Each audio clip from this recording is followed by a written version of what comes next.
Should one of us be Therapist's office. Dude, it does. That's one of the That looks like a therapist that died. I know. Isn't that ridiculous? My friend made that, and it's weird because it looks just like him. It looks like him? It looks exactly like him. Like the hands. It's a picture of a skeleton with fingernails. And then the deadness in his eyes. Like it looks exactly like him. It's ridiculous. That's terrifying. So he's always watching over me. I know. This feels like there's like a YouTube channel that does like what's it called? Like Cozy Cabin or something. Okay. Cozy Cafe.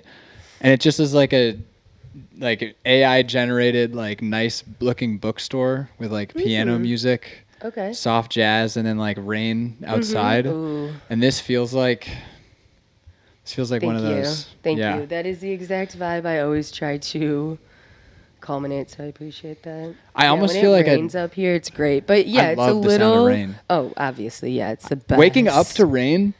That's I never wake really up. If great feeling. I just stay in bed. Oh yeah, if it's raining, I physically can't wake up. Or you ever okay, this is too retarded. But so retarded. So I was on this date. It was going really well. And then I was like, every single time I'm evaluating whether or not I like can be compatible with somebody, I'm like, I have to sneak retarded in one time and just like see what the result is. Yeah. And she shut it down like immediately, no hesitation. Yeah. And then I just had to like defend my stance on saying retarded for like 20 minutes. What was the conclusion? I was doing like crazy PR. It was Well, what did she ever come around, or was she just like, yeah, she did. But so we both came to like an amicable conclusion where she was like, okay, like I get why you like do that, but I won't do it, and just like I don't want you to do it around me. And I was like, all right, deal. Cool. That's exactly. That's a middle ground. Yeah, that's a good and I was like, that's kind of cool because that was like a fake test. Like we met adversity in our interaction and we both chose to overcome it. Yeah, that's good. Yeah. She didn't like beat a dead horse. Yeah. Or just like not let she it didn't beat a retarded horse. She didn't beat that stupid retarded fucking horse. That's a good test. That's a good outcome. Yeah. Yeah. The test is a little, I don't know. I don't think I can't tell if I test people. I don't think so. I mean, don't you always test? I like to do. Well, everything is a test. Okay, well.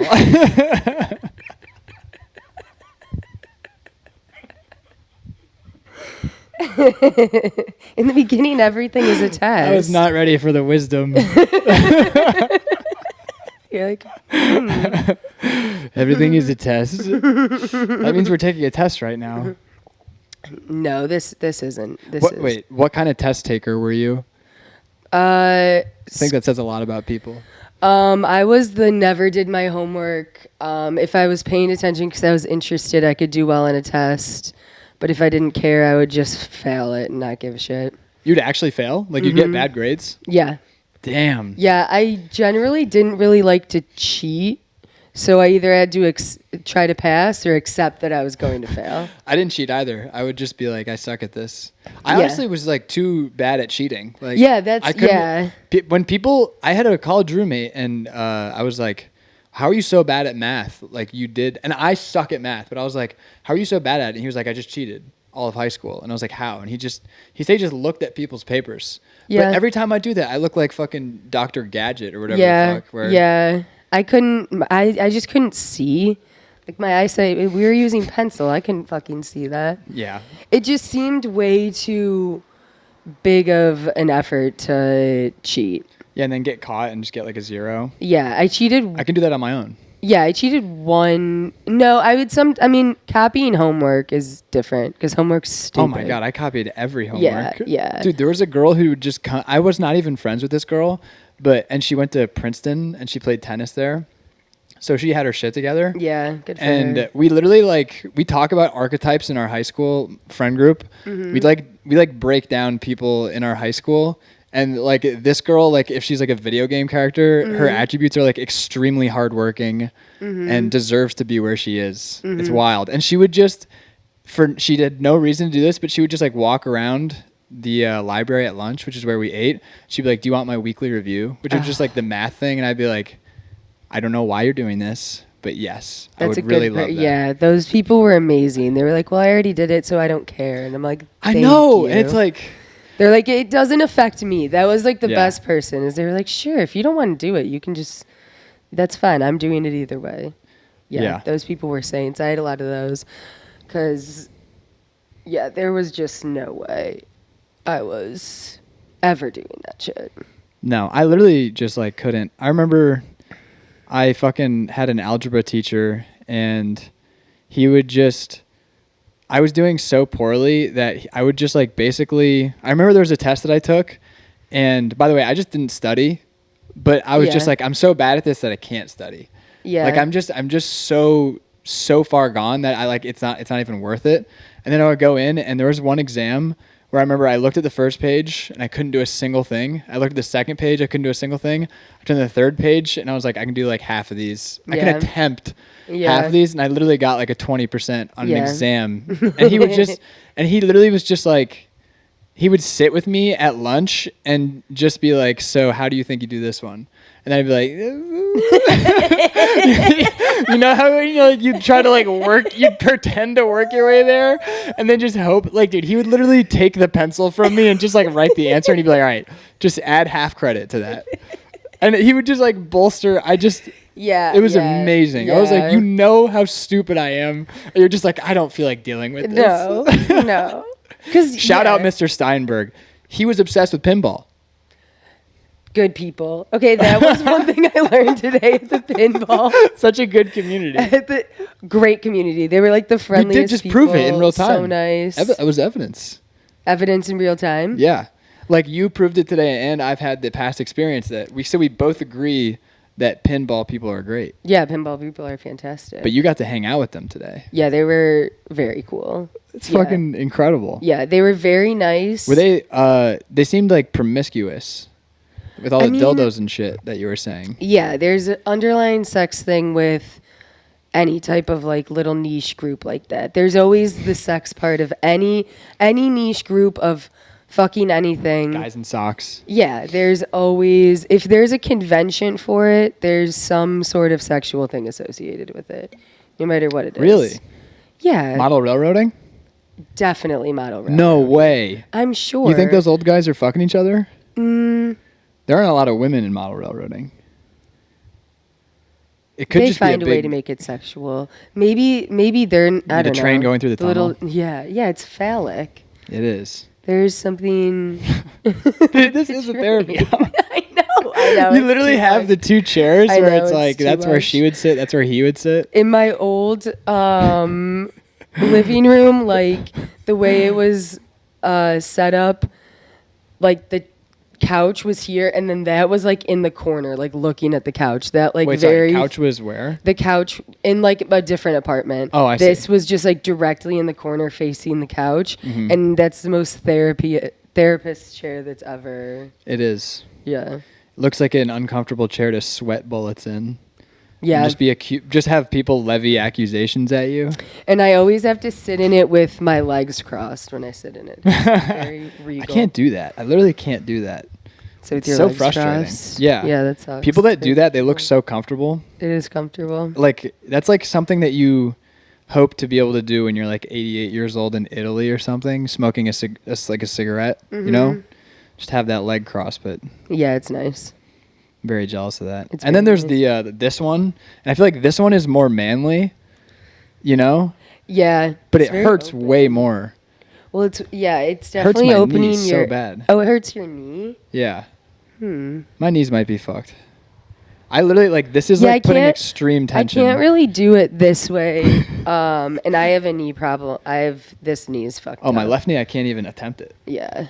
But my right knee's pretty this is like That's funny. Your body just doesn't move that way. My nuts are also just being annihilated. Yeah. They have nowhere to go. They I always think about that. It seems a little constricting for a man to sit like this. I had was it a great uncle who, when I was like 8 or 9 years old, he told me, he was like, the thing about getting older is that like your testicles just get lower and lower until one day you just sit down and it's like, oh, scrambled eggs. And I just never forgot that analogy. And I'm just waiting to sit down and be like, oh. Yeah. There it goes. I'm surprised that doesn't happen more often. I just feel like they would just. Well, I do have always low-hanging get in nuts the way. because of the varicose veins. Oh, yeah. Yeah, it's very upsetting. So now I'm like, it's going to happen early. Like people, I have like a young-looking face, so it looks like I'm aging well, but those nuts. I'm aging extremely rapidly in one area. Gravity. Exactly. That's what I mean. Yeah, gravity. That's like the having big tits thing.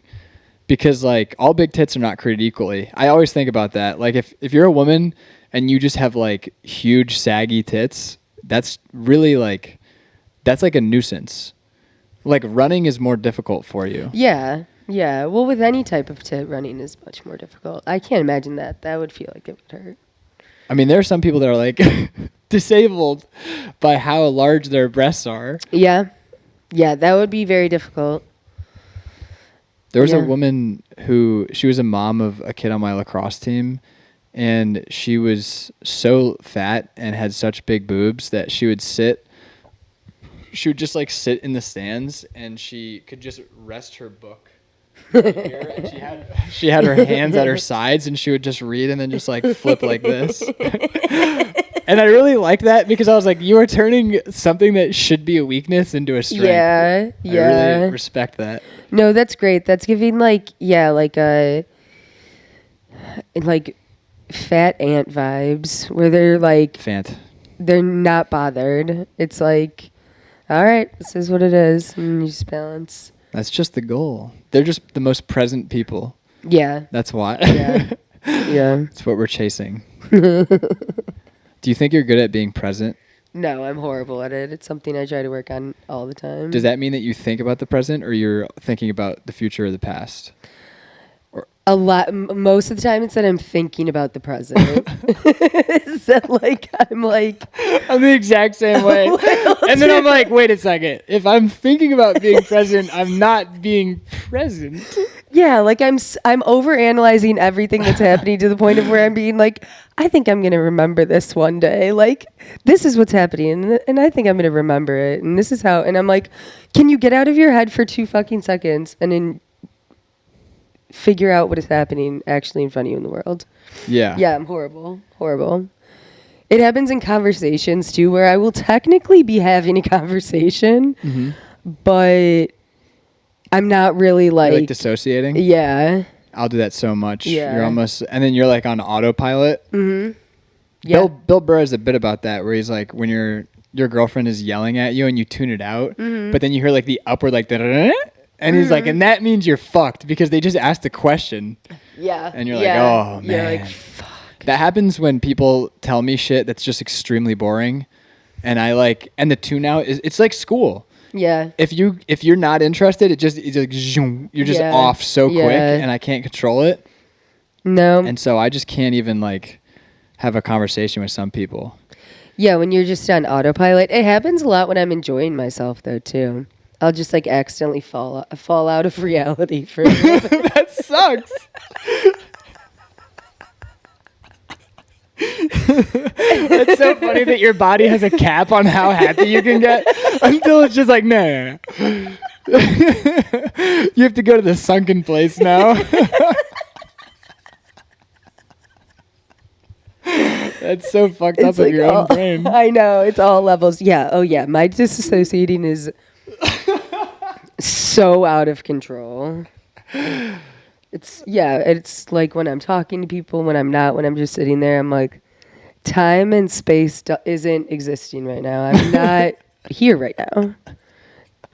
Dude, my entire family, like my dad wasn't like technically my blood dad, but like we all were just like total space cadets in just like exactly what we're saying. And when my sister was in 5th grade, she would just like get in trouble for spacing out in class.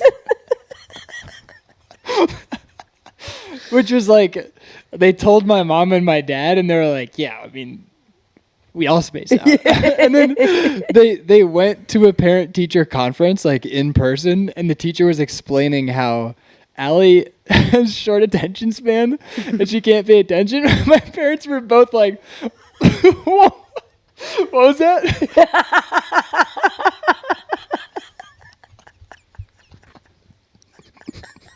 Yeah. Oh my God. You can see it in like all the parents when kids beautiful. Are space cadets. That's so funny. What was that?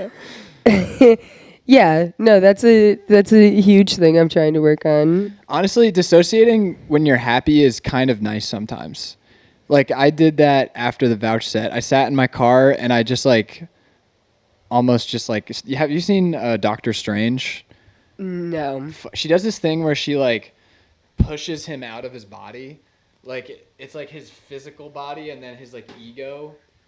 But it's as like a oh Jesus Christ. It's like him as like a transparent like figure behind his body. Mm-hmm. And you're just like suspended there watching. And when you do that after something cool happens, it's kind of nice cuz it's like it's like you're documenting something that's actually good. Yeah. And you're not too wrapped up in it. You get to like separate yourself from it a little bit. Yeah, cuz sometimes it just gets overwhelming. How do I explain this? Like being always like engaged in your life. Yeah, of course. Like, you're like, I'm too active. Yeah, I'm too involved. That's why podcasts are so big, I think. Cuz you're involved but it's passive and you're away. Yeah. It's like your escape. Yeah. Yeah. It's what reading should be. That's what reading used to be. Mm-hmm. Dude, they used to think that reading was like rotting people's brains. That's wild. Like Henry Ford. Henry Ford was like, the kids read too much. They need to get outside and use their hands. Oh, jeez. He was saying like reading was making us soft. Well. Dude, if he saw cell phones. Cell phones, I can't even. That could be the one thing holding. It probably is the one thing holding so many people back. No, 100%. Yeah, like when we were talking about like the drive you have when you're younger and stuff. Also, just like a lot of times, like my cell phone wasn't as present. So like in my downtime, I could actually relax, and so I could charge better. But also, I had more time to like focus on different. So much of my time is on my stupid ass cell phone, and that's like the biggest. It's such a waste. Yeah, such a waste. It's frustrating because I'm good about not sitting on it and just scrolling. But what I do is I still make up that time in between activities. Mm-hmm. So like if I like when I came from filming, even from coaching, I ate in between like really quick and then I went. I still sat in my car on like Instagram for like 5 minutes and then went in. And I was like, I didn't have to do that. I didn't really learn anything. No, someone. All right. Whenever I say someone said it was, like I did get that girl's Instagram. Actually, that's a good reason. You got the girl's Instagram? Yeah, and then I was like, okay, I have to. Yeah, to see her again. Just have to understand how she, because if it's like she has like, who I can't even. See, I'm derailing this right now. No, it's fine. you can always edit things. Do you know Tim the Mime? We should go back to the original. What we were just talking about before this. This is so bad. No, but now I have to know who Tim the Mime is. I don't really fuck with mimes. Dude. Sorry. Fuck mimes. I'm so sorry. Get out of me. No, not mimes. I would fuck with clowns. I would not fuck with mimes. Mimes just have this like I don't know. Something about them is like sneaky in the wrong way. Yeah. They seem sinister. Although I don't know, mime versus clown.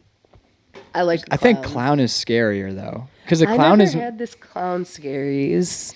Did you ever read It, or have you seen the movie It? No, and I haven't like fully seen the movie, but I still, like. Those are just, bad clowns. There are bad people. It doesn't mean I hate people. Yeah, they're like cops. Not all clowns are bad. yeah. That's just a bad apple. Yeah, it's a bad apple. We're not going to let that ruin the punch. Clowns are good. Don't defund the clowns. Yeah, in general, I've always had good experiences with clowns. I just thought they were like sweet and entertaining.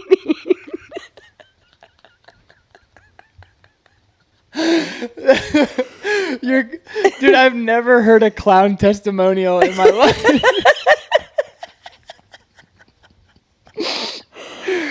That is so funny. I honestly I like them, but like I like clowns. I like magicians. I love magicians. Love magicians. I think they're great. I used to do magic. You used to do magic? Yeah, of course you did. I had like a really serious magic phase. Hell like yeah. Almost 2 full years. So I got pretty good. What ages? Yeah. Can you do a card trick? I could do a card trick. If I have cards, will you do a card trick? I can try. Hell yeah. Oh my god. Rocks. I love all sorts of This is really special. I feel special. I like that you're like I should not have accepted that. All right, let me. Whatever. If you don't, like fuck that. Do you have multiple decks of cards? Yeah, I have 2 decks of cards. Could I have the other? Yeah. Is it identical? No. Oh, okay, never mind. Yeah. I was gonna do one that was gonna play balls off. Damn I need to have a trick deck. Oh damn it! That's such a. I had multiple trick decks.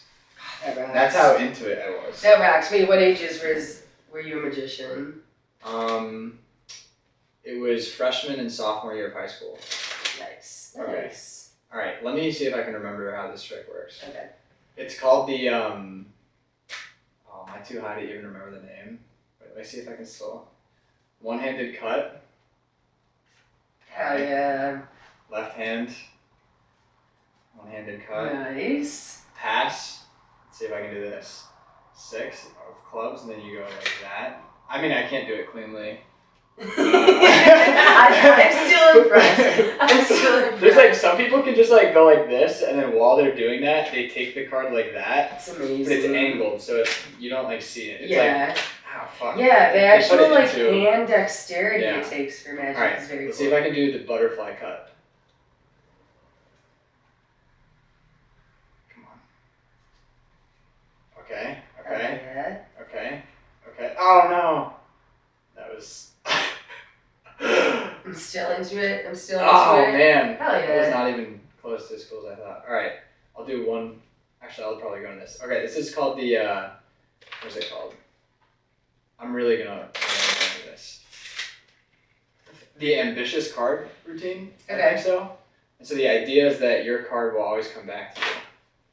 Also, if the trick is fucking up, just keep going along with it. Because there are some people who, when they ask you to do magic tricks, they don't care that. Do you mind if I bend a card? No. Okay.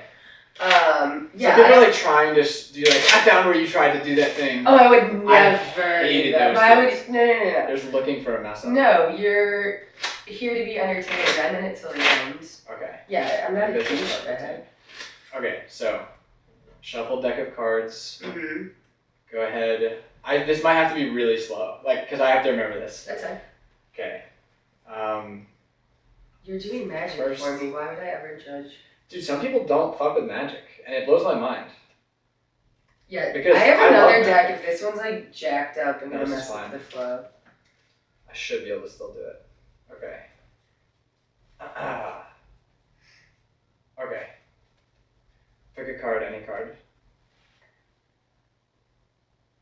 From the middle, nice. Okay, take a look at that card, Okay. and then show that card to the camera. Okay, so I was not supposed to see it. Okay, but I messed. so it's the 5 of hearts. Yeah. All Okay. right. So I'm gonna put that in. We're gonna put that in the middle of the deck. Okay, and then I'm gonna cut the deck. We're gonna cut the deck one more time. And then I'm gonna cut the deck one more time. Wait. Wait a second. I might have just fucked up. Alright. Let's hope that I didn't. Okay.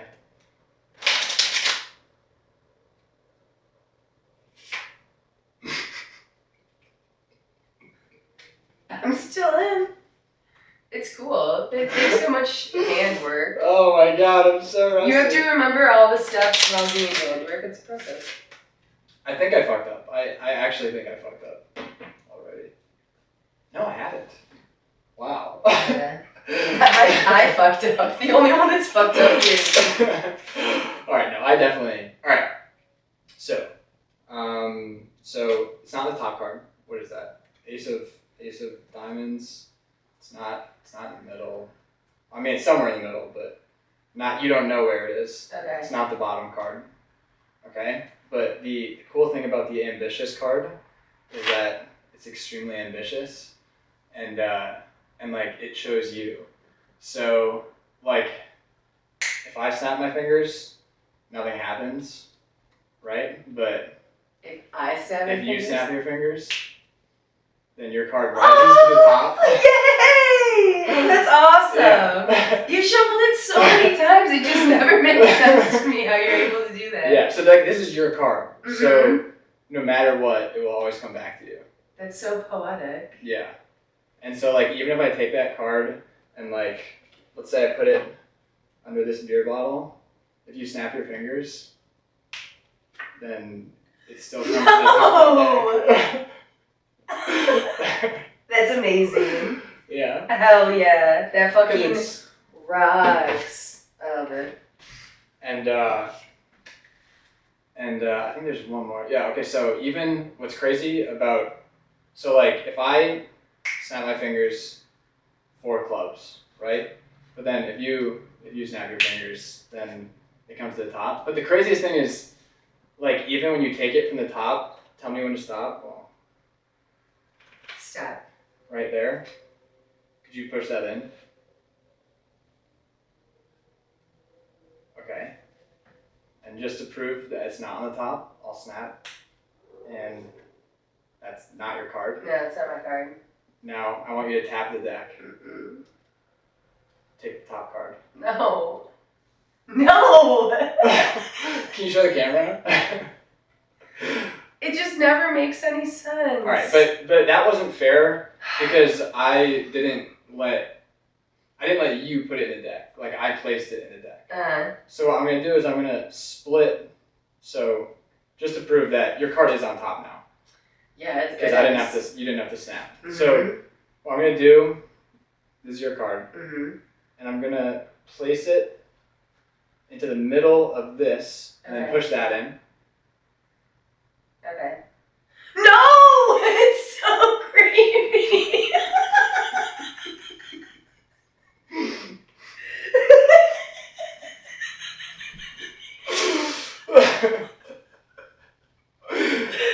Oh, it's amazing. Okay, man.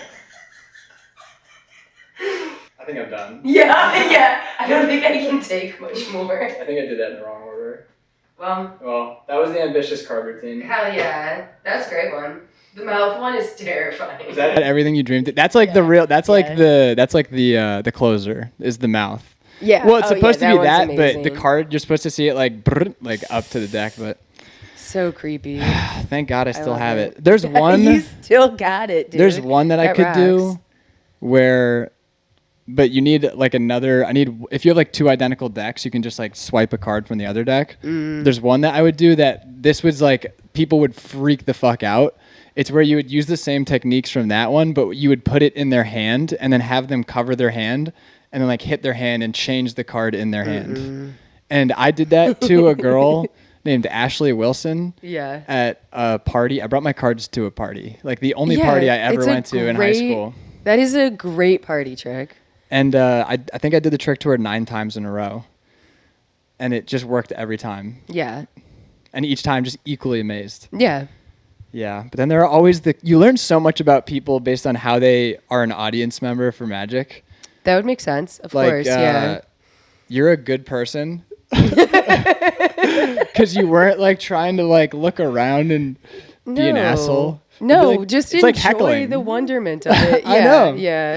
It's so frustrating. Dude, one time I had like multiple decks on me at all times. Nice. So I would have like Hell my yeah. trick deck in my right pocket, my regular one in my left pocket, and then like one or two in my backpack or something like that. Hell yeah. And then because like a lot of it is like you're planting cards in other decks or something. I would I did a trick where I removed a card from a box and then I like re-glued the box shut so I could like say like, and then it's into the box. It's like the signed card into box thing. Yeah. No, that's cool. You have to like, to make your own tricks is very cool too. Yeah. So you like had to think of how the whole thing was going to work. You had to design your trick. That's awesome. No, I watched, there's a YouTube channel, I think it's called Miss Mag. And it was this guy that just like taught tricks and he was such a good teacher. And you just had to like the thing about like it's not about knowing how to do it, it's about having the ability to do it. Yeah. Because it just like it's all about your hands. Yeah. It's not really like like hard stuff to grasp. It's so technical and you have to be good with your hands. Just to do like one move that's crucial. And he would start every single video with hello again everybody. And I've always wanted to go on stage. I sort of do. I say like hello everyone, but like I love that he had just like this intro and he stuck to it every single time. Yeah. Hello again everybody. Hello again everybody. That's awesome. Yeah. Learning magic, that's it was not worth it. I think it's cool. Yeah.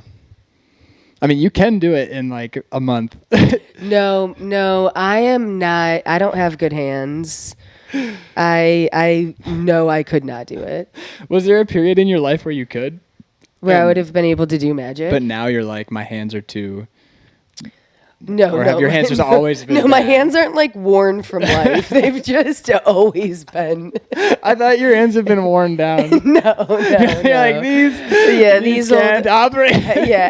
Arthritic hands. They just can't do it like they used to. When I was younger, I could have learned all the magic. Dude, I'm going to have... No. You know how old people have like worked. wild-looking hands? Yeah. Because you just see their skeleton. I already have that going on. Yeah. So when I'm old, I'm going to have the gnarliest looking fucking hands. Yeah, you're just going to have and my veins pop a lot too. Yeah, well, I already have nubby knuckles. Nubby knuckles? Like, look at how nubby. They, like, stick out. So, like, when I get older, my knuckles are going to be even more nubby. You're going to have nubby knuckles. I don't think I've ever noticed somebody has... Stop doing Wait, that. those are nubby knuckles. Oh, I see what you... Oh, my God. My Oma had nubby knuckles. She had the gnarly... Dude, their toes especially. Dude, there was a... I keep calling you dude, sorry. But I call every dude. I say dude way too much. It's my biggest criticism on myself. That's fine. I say it too as well. That's my N-word. I just punctuate stuff with it. No, I get it. Yeah.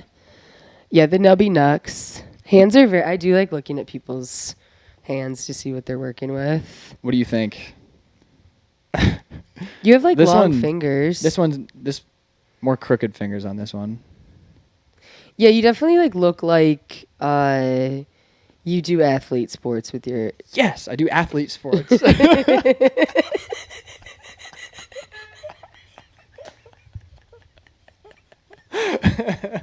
You've bestowed such a distinction upon me.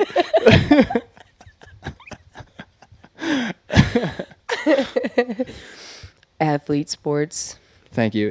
Are you saying like, is swimming an athlete sport? So swimming's, I guess what I more meant to say is like a coordination hand one? sport. Yeah. Swimming's not a hand sport. No. It's like a Cup your full... hands. Yeah, it's like a full body experience.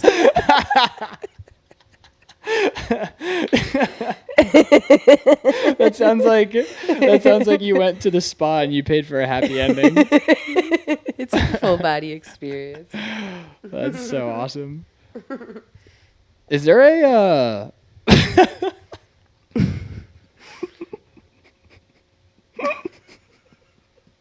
I don't know if I can say this. Is there a because like when you hear about like the masseuse happy endings, it's always like this isn't that funny. Okay. It's always a like a woman. You always picture like a guy, like a rich finance bro getting jerked off by like a sad old Asian lady. Yeah. But do you think there are any scenarios where it's a dude and a woman Yeah. And he just like fingers the shit out of her. Yeah, absolutely. That 100% Really? exists. Yeah, they just probably go to. That is gnarly. I feel like they would like come to you maybe, but yeah, people have private male masseuses. They're like DoorDash that get them off. Yeah. I mean, in my head, You're it's just like a paying someone- sexy that's just a Latin prostitute. man. Yeah, yes. That's massaging. Yeah, that's a Yeah. really good. They definitely 100% I know exist. Yeah, it sounds great. If you were working like an occupational, I don't even know if that's the right word, but like a job where it was. There are some jobs. Most jobs you cannot fuck the person that you're working. Like your what's it called? Your customer. Yeah. But like there are some where it's like it's more expected. Like if you're like someone's trainer. Yeah. Or you're like, what's another one? The president of the United States or something. Yeah. Secretary. What's like another one? Fuck. Well, the trainer thing. Even like a restaurant. No. Yeah, restaurants are. People would come into Jimmy John's and try to fuck me. So much. You're getting picked up at Jimmy John's, yeah. I literally, one of my friends that worked at Jimmy John's, I played college lacrosse with him, and he's a 6'5" biracial stallion. Just like a good for him. A really, he's got really big nips though. Okay. That's like the one thing that we can knock him on. Those big nips, yeah. Yeah, but it doesn't matter. It's not a deal breaker for women. No, definitely not. So, but dude, am I gonna forget why I was I got distracted Bring up thinking the about stallion. his nipples. Yeah. Oh, because we worked in Jimmy John's. And, yeah. At lunch every single day, there would be like a rush of like the OPRF high school kids, and all these like 14-year-old girls would just be like drooling over this. My friend, and he was like complaining about it all the time, and I was like, you are technically complaining about people being attracted to you. Yes, but they're children. Yes, but they are children. Yeah, of course. It's like you're 13 or 14. It's like an older man with a job. Is that what it is? Having a job? Like they're hot and responsible. The visor. Yeah, the uniform. See the visor, and you're like, Good God, that's a man. Yeah, when I was 13 or 14, I don't know if it was the job thing, but yeah, it was. Here, I'll grab you another one in a second. Or I'll do. You're fine. Oh, sick. Dude, I also hope that my sound is fine because I've been like drinking into the microphone and moving it all around.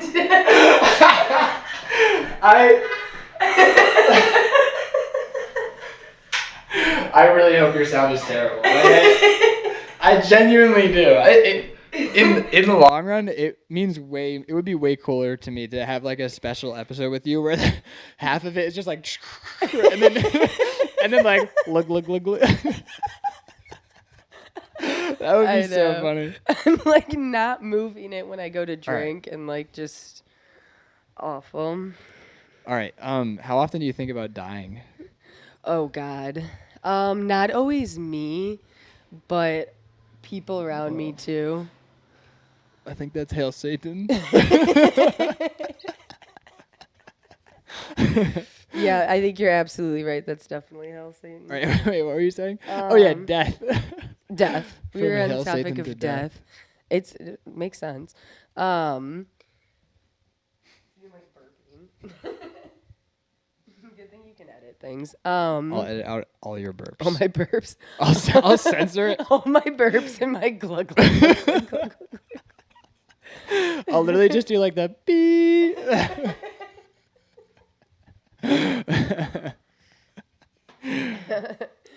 How often do I think about death?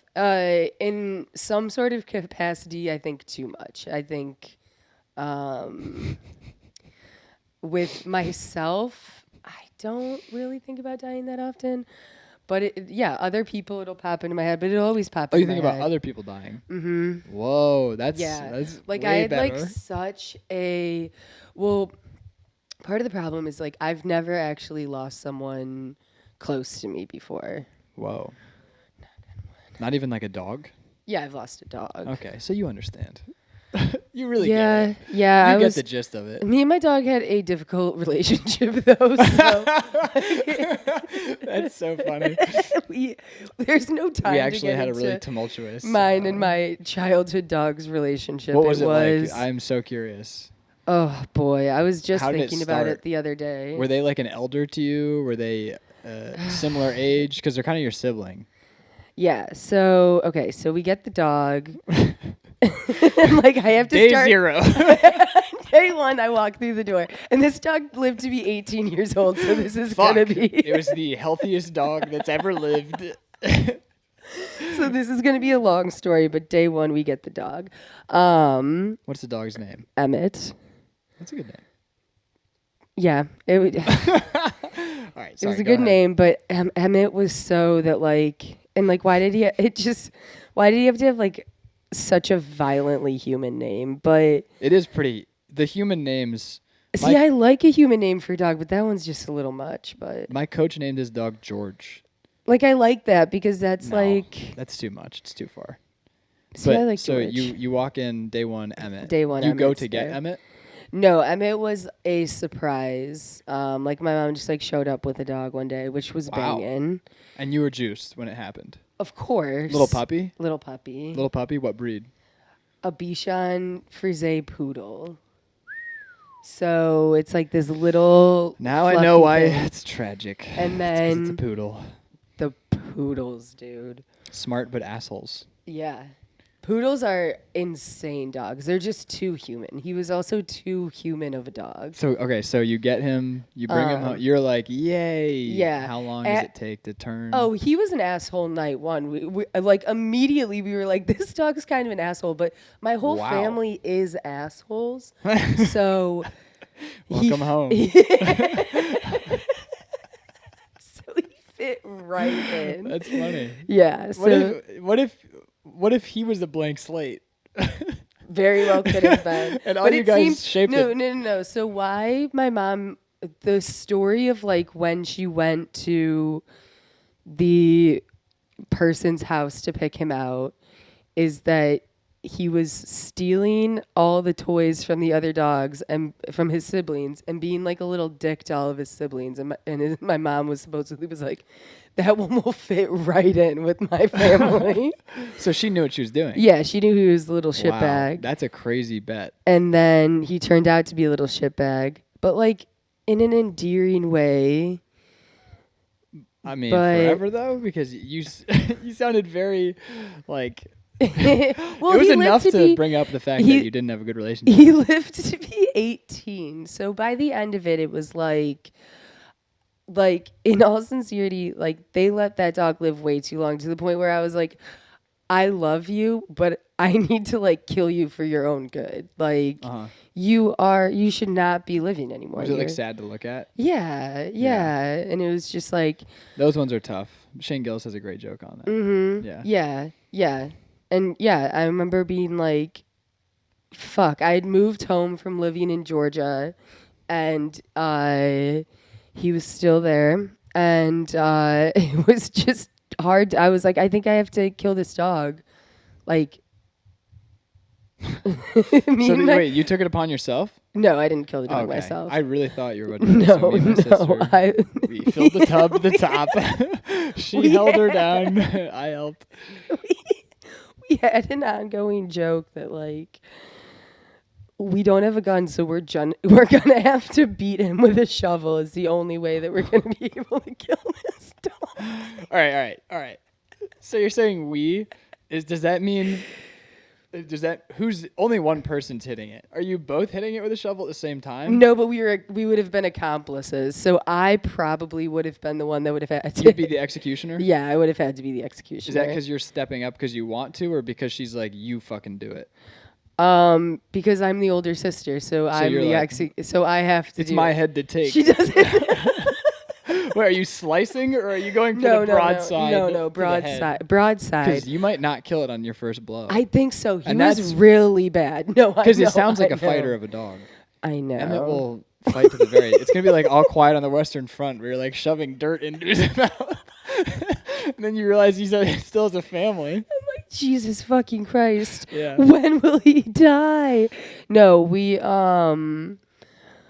I thought I could do just one swift, but yeah, when I horribly pictured it in my head, I was like, I might have to slice, and it was one of those like flathead shovels. Yeah. I feel bad because we have multiple shovels, and I did pick out what shovel I would likely use. Wow. So you went in there and like browsed the armory. No, I didn't. That is an armory. You see like a rake, a shovel, a hoe, a weed whacker. What can I do this with? I gotta pick which one to murder. Yeah, my siblings did not like that when we would say that. They would be like, "That's fucked up." Like, yeah. Right. I mean, what would it have taken for you to like really take it upon yourself and murder this dog? No, I wouldn't have. I would have. I don't think I could kill my dog. No, I wouldn't. I couldn't kill a dog. I can't kill. I couldn't kill anything with a shovel. With my bare hand? That's so intimate. A shovel is so intimate. I could snipe my dog. You're crying, but you're... If it was like a 1,000-meter really good shot, that's like a great way for him to go out.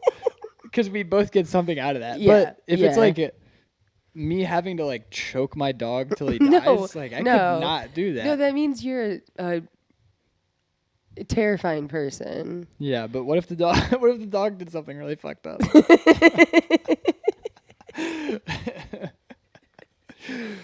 What would it take for you to just have to be like, that's it, she's got to go? Ugh, yeah, I don't know, cause why? Because you've actually contemplated it. No, I would have never actually done it. Yeah, you'd have to be a psycho to kill your dog, but I did think about it quite extensively. In detail. I like picked out the thing I was going to. Like, if you picked out the thing you were gonna murder a person with, people would think you're gonna murder them. Here's the thing: is that it was just a train of thought that just kept going. It was like one after the other. Like, all right, like. I want this dog to die. What if I had to do it? Well, Well, if I had to do it, I wouldn't be able to use this. I don't know. But then I learned also, like, sometimes I forget that you can just like, and I wouldn't have, how do I say this without sounding insane? No, you can't. I think you should just go for it. I really think it's too far gone. If I knew there was a better way to kill the dog, yeah, I obviously would have chosen that way, but it didn't even cross my mind to like Google how would you kill a dog? So I was just like, I don't know if that's shovel. Good or bad. But I didn't get to the point where I almost did it, but I was like, shovel. Yeah, but maybe you should have, is what I'm saying. Like, to be humane. Yeah, I figured out the humane way. I mean, shovel might be... But I wasn't... Okay, but okay. Planning so it. how I was just far does this train go? Because killing the dog wise. is the very tip of the iceberg. You have to bury the dog or like hide the dog. Are you saying it ran away? Like, what's your alibi? Okay, so here's the problem. We found the shovel. Why don't we have this shovel anymore? No, here's the thing, is that me and my sister said that what we were gonna do is that. Go ahead. It's not as funny as I keep laughing. It's like a sibling thing, so it's just clearly, obviously not going to be as funny as it is to us. But so we kill the dog because we have to put it out of its misery.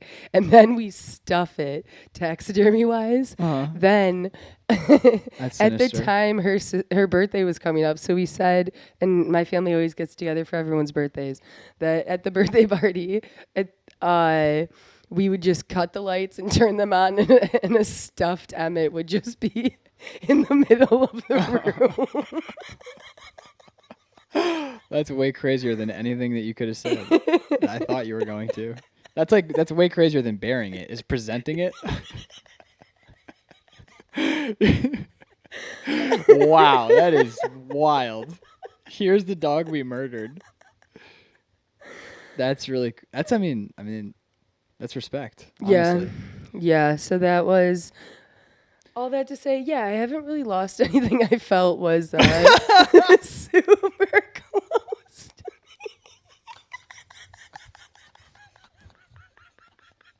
me.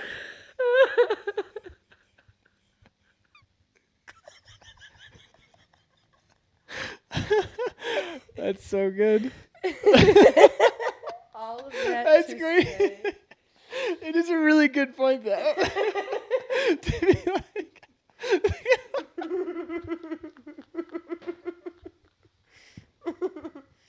I would have taxidermied the closest thing to me that's died. Murdered and presented it to my family. Oh my God, that's so fucked up. But yeah, I think about death. So you don't think about yourself dying? Sometimes I do. But it's more of like, fuck, that would fucking suck. It'd be like a huge bummer. Yeah. That's like the extent of it. And I don't try to go past that because I used to when I was younger. And it's like, what's the point of that? Why are you thinking about that so much? Yeah, obviously that's worst case scenario.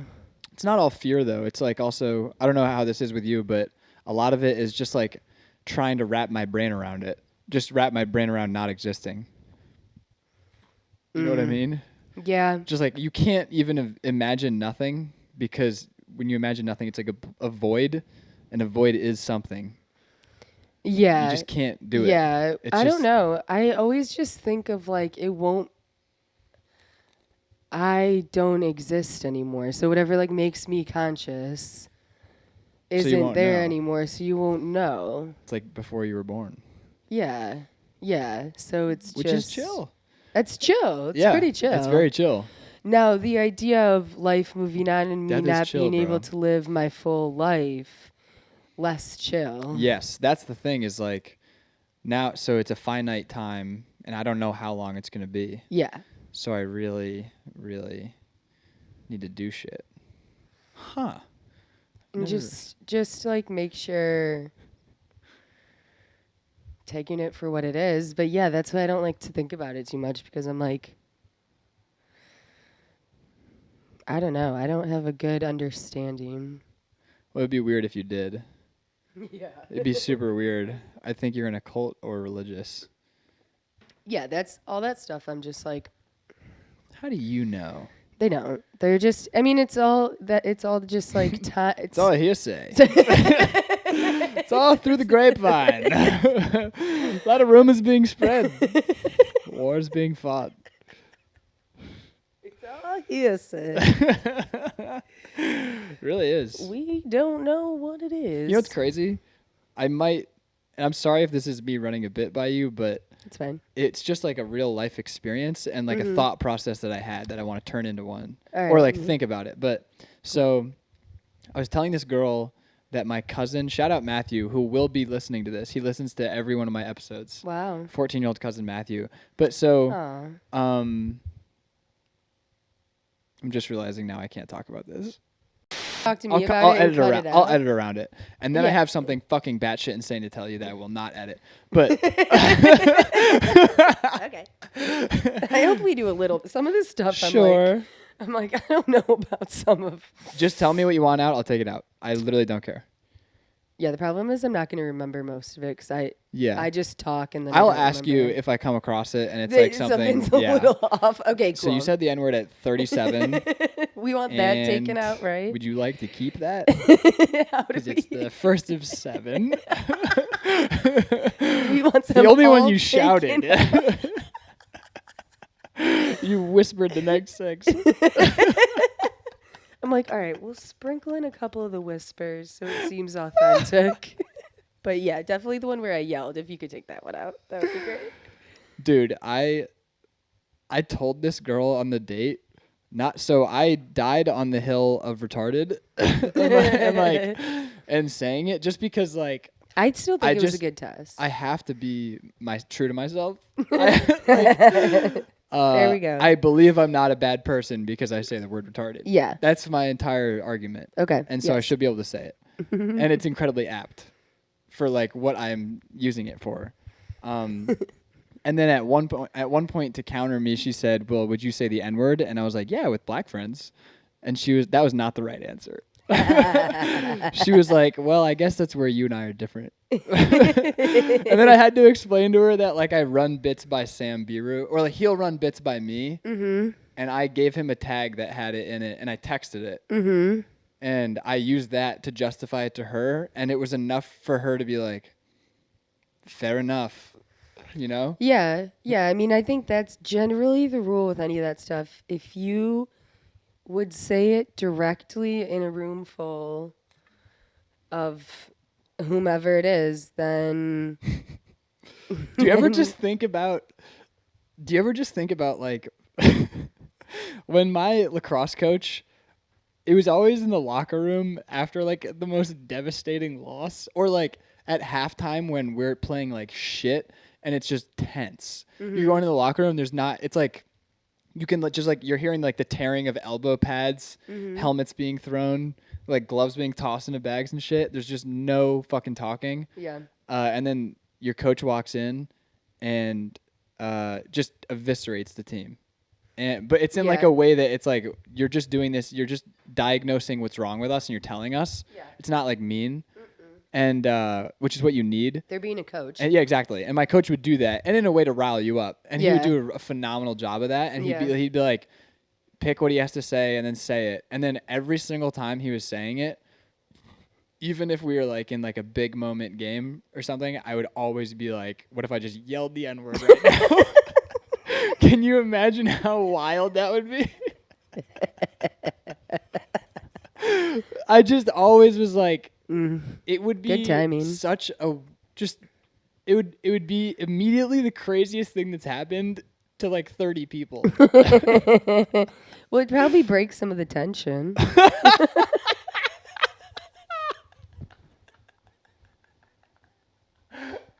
I'm serious. Coach is like, thank you. All right, we can all have a good laugh now. Now that we're loose. Now that we're loose, then he starts reasoning with you guys. That's so awesome. The N-word is like pedophilia because it's like... All right. Obviously don't do it. But I'm frustrated with people that won't even entertain a conversation about it because it's interesting. It's like fascinating. Okay. It's like you... Like the N-word, it's like the most versatile word in the English language. It has like all this history. It can mean like the absolute worst thing. There are two variations of it. One is way worse, but they're still both unacceptable. And then like there's like this idea of like a pass. There's like an idea, even if it's not a real thing. Is there a pedophilia pass? Yes. What's no, I'm kidding. Well, I think they're actually pedophilia is passed. Like when you rape a kid, that kid's probably going to grow up and rape a kid. Okay, but that's not a pass. No. No, I know what you're saying, but I am defending. It's not passing it's a different down kind through of generations. pass. Yeah, it's a different kind of pass. Yeah. Yeah. It's a pass you don't want. No. You want the other pass. Yeah, well, the other pass is cool. I would frame the other pass. If it was a physical thing, I would never use it. Well, actually, it would be like break glass in case of emergency. That'd be cool. I think that would be a beautiful art. Should I do that? A beautiful art installation. Should I hang up an N-word pass and have that's with amazing. like a little hammer? Oh, I love that's hilarious. I think that's like if that was in a contemporary like art museum. That's modern people art. People would be like, "This is so sophisticated. This really talks to our society." No, that's great. There was a freaking I had a joke about it, but there was a painting in the Contemporary Art Museum, and it was literally just the N-word written 7 times. Nice. That was all it was. See, I'm a sucker for any art. I will, if I can go and stare at it. I actually have that painting. If I can go and stare, like some people will be like, it's just blank color and all that stuff, and like, well, my first one is always like, well, you didn't do it. Like someone sat down and did that. That takes time and supplies and thought, whether like you think it should or not. Like, yeah, someone did that and you didn't, and someone took the time and effort and everything to do that. But also like, with a lot of that stuff, I'm just like, just enjoy it. Someone put it up so that you can enjoy it. The problem with that one in particular is I feel weird enjoying that. Well, you can hate the N-word written 7 times. I don't hate it. It's great. It's great. Don't get me wrong. The joke that I say is like, I've done that. I didn't think it was art, but like, and obviously I have not. No. I did it 8 times. No. Wait, this you will have to cut out, but I do want to tell you something. Oh. Underdeveloped person. So like you're finally like things will click a little bit. way more than they did in your early 20s, obviously. I feel like most things have clicked. I know that's a naive thing to say, but I think having my dad die and all that was like it sped it up. For sure. And also he mentally deteriorated before that.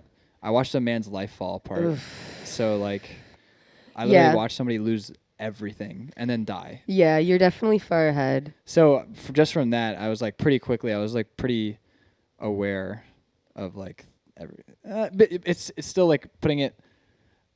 I guess it's like the problem is like doing it. But I've always been pretty, not always, but like I feel like more than most people, like I don't ever really try to be somebody else. It's just exhausting. Yeah. Like it's just like this is what it is gonna be, and I can't change it. Yeah. Yeah, that's great. That's a very healthy mindset, and I think you definitely got that at a way younger age than anyone. But just biologically, you're... Isn't my brain still not developed? Yeah, like as you're gonna get older, I'm still getting chest hair. So like yeah, we're all waiting for things to come in. Fuck. But yeah, I mean, just you continue to make connections. Now you're definitely ahead of most people and ahead of where they will be, like in the end too. A lot of people. That's the thing too. People plateau, and I might have plateaued when I was like 12. No, what? No. But everybody plateaus at some point. And then I think a lot of people regress. Like I think it's a bell curve. Yeah. Because like old people will like slip back into being racist. Yeah, well, old people's brains are like literal mush. Their brains are, yeah. Of course they're gonna. Of course you deteriorate at some point, but unless you die very young. Yeah. Then you go out on top. Yeah. Yeah. Because it's like you were saying with your dog, and like the one that you were gonna taxidermy and present to your family as a fun, silly surprise after murdering it with a shovel. It's a fun, silly little surprise. Yeah. Yeah. Your mom would be sobbing. I can't even remember what I was gonna say. Fuck. Damn it, we were on a good roll. So my Oma she had dementia, or is it Alzheimer's? I don't fucking know the difference. I think it was. They're both horrifying. It's just basically like losing your mind. So I watched her. She had this test that she did. They administered it to her every single time they went over. She had caretakers that were there like every single day with her. And she basically just like lost all her money that she had saved up, and she had a lot saved up, just like paying for people to just like keep her alive. Yeah. And it got to the point, so they would ask a questionnaire every single day. And the first time they did it, there were like a bunch of signs early on. Like the running gag was always like, she doesn't, every single year is her 75th birthday. Like every single year we'd be like, how old are you? And she'd be like, I'm 75 this year. And then the next year we'd be like, how old are you now? And she'd be like, just turned 75. Not bad. I feel like that's like the optimal year to go is 75. It was not optimal. Well, I mean. Wait, how old was she? I don't know. I think she was like mid or early 80s. Yeah, see, I think 80. You got to be gone by 80. Yeah, that's fine. But it dragged on for so long. Yeah, I don't want that. Because that was like early on. Yeah. And then we were like, we have like this family memory of like playing Monopoly with her. And she would always be like, did I get my 200 when I pass go? And we'd be like, you don't have a memory and you're greedy. I love my Oma, by the way. Like, she likes, of course, yeah. It's funny to know that she's still like a kid. Yeah, of course. But they had this questionnaire and they'd be like, what's the day? Like, what's the date? And then who's the president? And then they'd be like, the final boss question was like, who's that? And they'd point to my mom. And the first time she ever got the test, the final boss question is so sad. I know. They asked her. She forgot my name. She recognized me, but she forgot my name. But they have to bring in the reality of. I know watching it happen is crazy. Like, why are we charting it every day? They would be like, they'd be like, what's the date? And then I watched the first time. I got to see this And they're like, "What's the date?" And she was like, "It's Tuesday, the 27th." Like she would nail it, and she'd be like, 'cause she was a really sharp lady. Mm-hmm. She had high executive function, is what it was called. So she was really good at hiding it. Sad. So she would like have all these. She would like filibuster. Yeah. And okay, I'll get to that. So it started. She would nail every single one. She was like, "This is like easy as fuck. Why are we even doing this?" And then there was like the first day, like a little bit in, where it was like, "Oh, okay, yeah, today's Friday, not Wednesday." And we're like, "Okay, she got one wrong." And then she always remembered the president because she like loved Obama. And then hell yeah. and then she stopped like one day she just was like Nixon. And we were like, "Ooh, that's not good." You're wrong. And then it got to the point where they pointed to my mom and they're like, "Who's that?" And she was like, "I know who that is." And then they're like, "Who is it?" And she was like, "It's my daughter. Like obviously, like what's her name?" And then she was like, "I know, I named her." And they're like, "Then just say it." And then they just had to watch her just be like, "I can't. I don't know it." It's so rough. It's so brutal. That's brutal. Yeah, Yeah, I watched that with my grandma, and I'm just like, Oh, that happened with you too? mm-hmm. That's brutal. Mm-hmm. And just How long did it last? Forever. She was out of it for so. She was a tough bitch. Yeah, like I think like the first time I realized that because she was like a little bit older. Her and my grandfather had my dad like pretty old. But because I want to say she lived till like 93. But I'm trying to think of when the first like maybe it was a stroke or something, and we like went to go see her, and then from there it was just like she was not there. But I want to say that was like when she was what? How old? I think it was like 87 to 93. So I think it was like 6 years, but I bet it was sooner than 87. But I don't remember my timeline. That's old. I was like, yeah, that's fucking old. That's way too old. Is pretty wild. Yeah, yeah. But yeah, it was, and the whole, those like facilities in general, like, and she was at a really nice one, but they're just so sad. It's just like, no matter how nice it is, it's still like a mirage. No, and the thing with like, so she's stalling because she can't remember her own daughter's name is like so heartbreaking. Are you saying that happened to you? No, like you're watching your grandma stall because she, and like I didn't have to watch that. Only my mom did, but she relayed it to us. Yeah, and like and for her, like I don't know, the confusion. Yeah, my mom literally told us after that whole ordeal. My uncle came over and he literally, I just like, cause he couldn't stay, but they thought she was gonna die, so he came over, and I heard him from he was like holding her hand, and he just was like, "Please, Ma, like please just let go, please let go," and she just wouldn't. She literally was like yipping, like she was in like Planet of the Apes. It was. I had a similar experience when my dog died. You were holding his paw and you're like, Emmett! Like completely reminded me of my dog's death. It really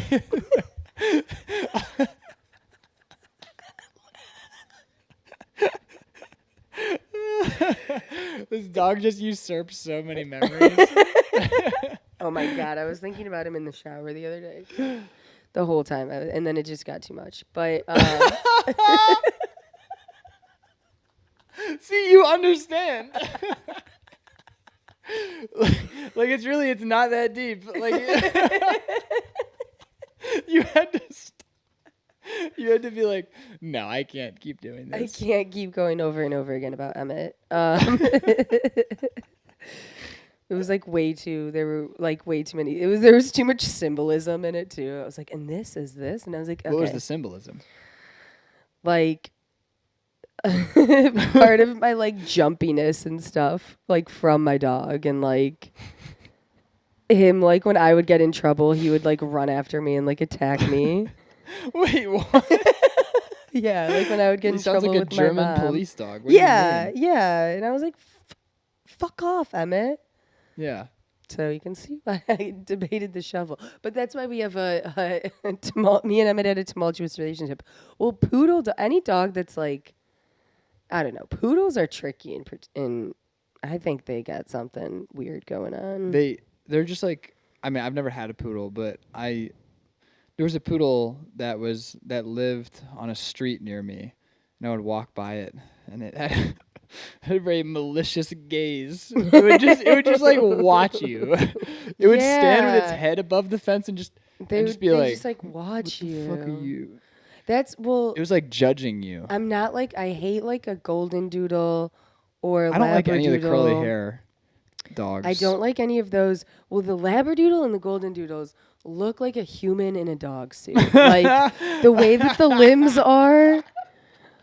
The way that the limbs are and the way that their eyes are, like 100, it looks like a human is wearing a dog suit. So funny. And it just freaks me out, and I don't like them. Yeah.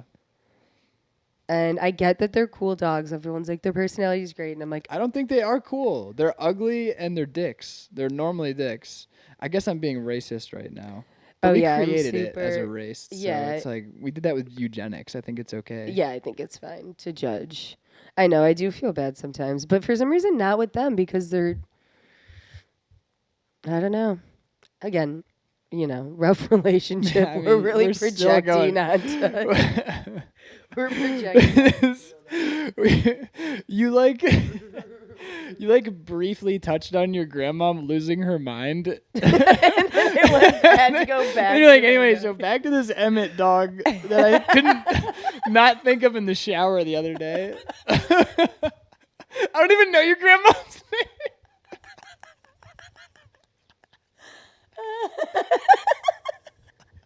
They like kind of looked alike too. They both had like curly white hair, but Oh God. yeah. Yeah, your grandma reminded me of my dog is what happened. So we had to go back. We had a really tricky dog named Jack who is just like a huge asshole. Honestly, my dog now is kind of an asshole. He was a Newfie mix.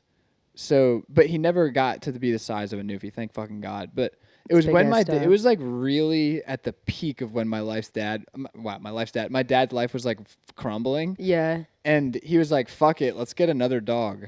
Like one of his weird vices was just like really stupid like purchases just out of nowhere. Impulse purchases. Yeah. So he literally just like went to this fucking like local Home Depot place near us called like Rosedale Mills and just was like, I want that. And we already had two. The Home Depot sold dogs? No, it was like a local version of that. Okay. Where it was like I lived in like a rural sort of. Yeah, but like it was like a hardware like a Tractor store. Joe's. What is that called? Is it Tractor Joe's? Like Tractor Supply Company. Tractor Supply, that's what it is. Yeah. Tractor Joe's. Okay. Oh, we had a place called Tractor. That was a company, Tractor Joe's. Okay. He repaired tractors. Sponsored by Tractor. Sponsored by Tractor Joe. But anyway, where the fuck was I going with that? Fuck. The new fee. Okay, so we got this dog named Jack, puppy, literally the cutest puppy on planet fucking Earth. Sure, yeah. And then it came right when my dad's life was like really falling apart, and it was personified in how this dog was raised because I would try to train the dog, and my dad would be like, "That's my fucking dog. Like, don't talk to him. Yeah. You can't tell him what to do." Yeah. And I was like, "All right," but me telling him what to do was like, "Don't eat off the table." So Yeah. he'd like act out like really, but it got to the point where it was kind of funny. Like I would be doing math homework, and I would be like, "Jack, no," and he would like just like slowly get closer to me, and I'd be like, "No," and then he could slowly get closer, and I'd be like, "Stop." And then I'd be like just writing a question, and he would just like steal the pencil out of my mouth and run away with it. And I was like, I'd have to wrestle and get the fucking. So all our pencils were chewed up. Yeah. He never got like potty trained properly. Yeah. But he was like a sweet dog. And the other two dogs were these older English Labradors that were both like wise beyond. They were both very old too. So they sort of like tempered him. And then my dad, like he lost the house. Our childhood house, and then he had to move into another house, and it was like a way shittier, smaller one, and it was, get this, literally 200 yards down the road from where he grew up. Oh shit! It was the most sad, like homecoming of all time. The property where he like had this privileged upbringing, and then his life falls apart, and he's living down the road from that in like this really shitty house, and then the house burned down, and Jack died in the fire. Oh my God. And then my dad blamed it on the mob, and he was like, they put sugar in my gas tank or something like that. And then they actually, apparently they found that, and we were like, did you borrow money from the mob or something? And then he was like, we asked him where he was for Christmas, and he was like, I was with a guy in Philly. We were like, you don't know anybody in Philly. And he was like, I was with a guy in Philly. And then that happened. And there's only, but yeah, so that dog died in that fire. But he was like a really like difficult dog. But when he died, it hit me so hard. Lifetime movie level.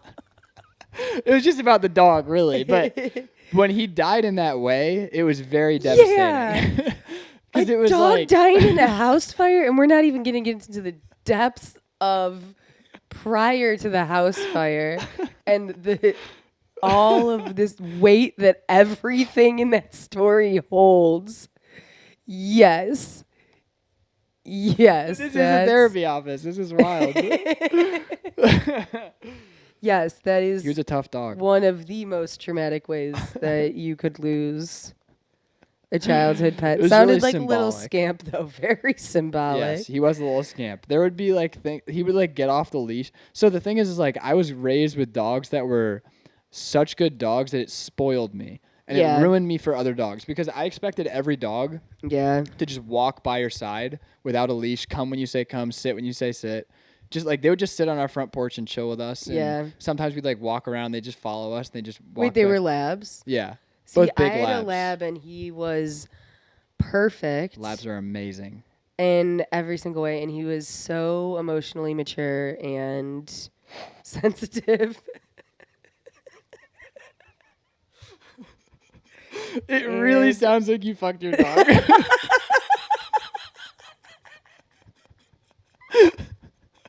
No, I didn't. It sounds like Emmett was a bad ex. No. Emmett wasn't emotionally mature. I had a lab. I had a. No, I know. You're saying like Emmett was an ex, Emmett and then was this my dog ex, was like the good one. This was, that's 100%. What was the name of this one? And Fox. Did this that's a cool name. Did Fox coincide? Did they coexist? So Fox was my dog that I had in Atlanta with my ex-boyfriend. Oh man, I didn't know you were in Atlanta. Yeah, I lived in Atlanta for 4 years. Wow. Atlanta rocks. Wow. Oh, I lived in the coolest place. It was like adult summer camp. Like we lived like I think like a mile away from the Braves stadium, the new one, and then like 10 to 15 minutes, like 10 minutes to Midtown where that was like the business district where I worked. And then like I don't know. In my brain, everything in Atlanta was essentially 20 minutes away from one another, unless there was like horrific traffic. Then you were like, "I'll see you when I see you." Huh. But so it was convenient, is what you're saying? Yeah, it was pretty. You had to have a car, but you could kind of whip around the city depending on the time of day. But then I lived like outside of. So there's OTP and ITP. There's inside the perimeter and outside the perimeter because there's... Sounds like you're in The Walking Dead. The Walking Dead That's where they filmed. Yeah. And The Walking Dead is cool because that's been there forever. And that's in Peachtree Corners, so that's pretty far down south. So that was like a place you knew about where they were filming it? Yeah, well, my boyfriend worked on The Walking Dead. What? Yeah, he was a set designer. Freaked out. He was a set designer on The Walking Dead. Did he? No, so like he got there like kind of close to the end. I think he like worked. I remember this like really cool shipwreck thing that he helped work on. But he got there really close to the end. But the cool thing about The Walking Dead was that because it had been there for so long, it was like its own lot where like a lot of their sets were like always set up and you would like drive from set to set on this like giant piece of land, but like they're outdoor sets. Like, so it was like these little towns and all this stuff and you can like ride a golf course around to them. But a golf cart, whatever. Like, I knew you knew and you were choosing to go past it and I just just chuckled. Cross my mind. A lot of times when I don't use words wrong, I don't even That's notice. really cool though. But yeah, where were we starting with it? Oh, my dog. Yeah. Was the best. Fox. Okay, so we also lived on the Chattahoochee River. Like we could literally walk down to it and it was beautiful. And then we had pools. Like, it literally looked like, I'll show you a picture. It looked like adult summer camp. And all my friends lived in this property all together. Like, all of them all lived there. It was so fucking fun. Was winter awesome? Was that like the best time? Isn't it really hot in Atlanta? No, it's not too bad because it's like kind of at the foothills of the Appalachian Mountains, so it was like a little cooler. I never had a problem with it. Savannah got pretty hot. Savannah, but Atlanta, I never really noticed. But yeah, it was fun all the time. You could literally just drag our kayaks or our tubes down to the river and just fucking drop on in. We had river access, and rent was super cheap. So we had a 2-bedroom, and I want to say we were paying like $1,100 for a 2-bed, 2-bath in unit, washer dryer in our closet. But the cool thing, because I was working in commercial real estate at the time, so I had like pitched to work on a property with the guy that owned the Walton property, and it was like beautiful. And I noticed that like there were some units that were like super expensive, but then they were like, it would get really fucking cheap for some of the units. Why? And so he said that was done by design. It was also like the only property you could get with like, it was the most beautiful part of the river, only property you could get with river access. And so he said that like, if you have a mix of higher income and lower income all in one property, it like lowers, it's just better. If it's all lower income, it becomes like a not great area. If it's mixed with higher income. Is there a word you're looking for? Yeah, but I can't think of it. Then if it's all higher income, then you're just like pushing people out. I don't know. It's just, obviously it's a property that has mixed income would be... State of common welfare. Yeah. And it was great. It was like families. And so you got in people. On that low range on this. So it's like a sliding scale. Yeah, it's a sliding scale. And you got in on the low, you're saying? Yeah, we weren't even the lowest though. But yeah, Did you have to apply for that? No, it wasn't like that at all. He said that like, so it was like a lot of Iranian families, and he said that it's just when people come over, it's just known that in Atlanta you will get a nice property at a reasonable rate, and so it's all like word of mouth to people that want to come over to Atlanta or to the kind of cool U.S. But yeah, it was an awesome place. Wow, that's so weird. It's so weird because I've just never heard anything about Atlanta, and for some reason I just had not assumed it would be that awesome. Well, so do you prefer Atlanta or Chicago? They're just so different. I don't know. I mean, that means it's close. That's wild. I think Atlanta is one of the most underrated places I've ever lived in my life. Like, all the people were really cool. There was just like a lot happening all the time. People were very like laid back, but like still focused and driven. And yeah, it's just. Was there camaraderie in the fact that it was like a smaller city? Well, I guess it's still big, but it's not like Chicago, New York, LA. Yeah, there's definitely a lot of camaraderie. It's like if you get it, you get it. But that's, I mean, it's a very cool city with a lot going on, and I don't think that they even feel like they need to be boastful about it. Sometimes I feel like they're almost like... Not like Portland.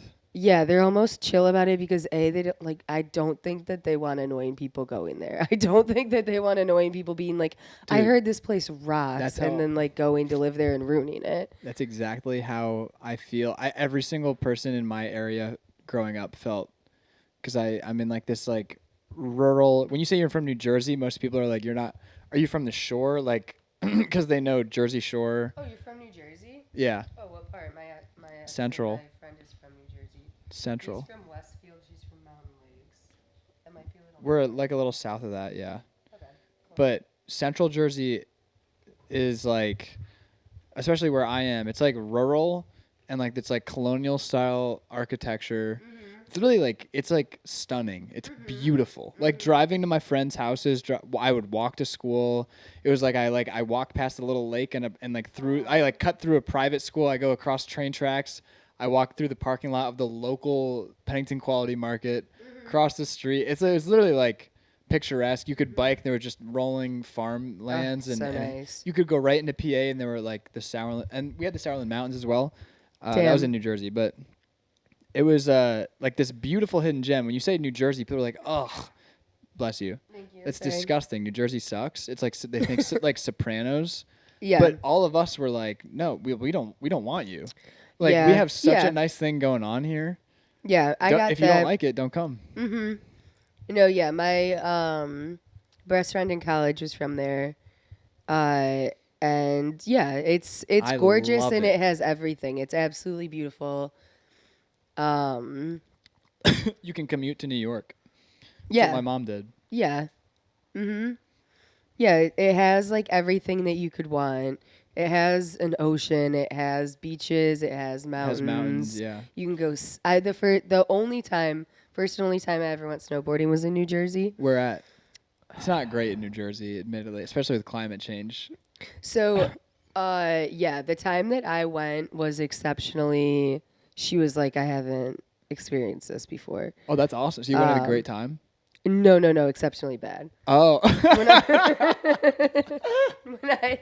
That was I didn't. So finish funny that when you say exceptionally, you mean bad. I had exceptional sex. Exceptionally horrendous.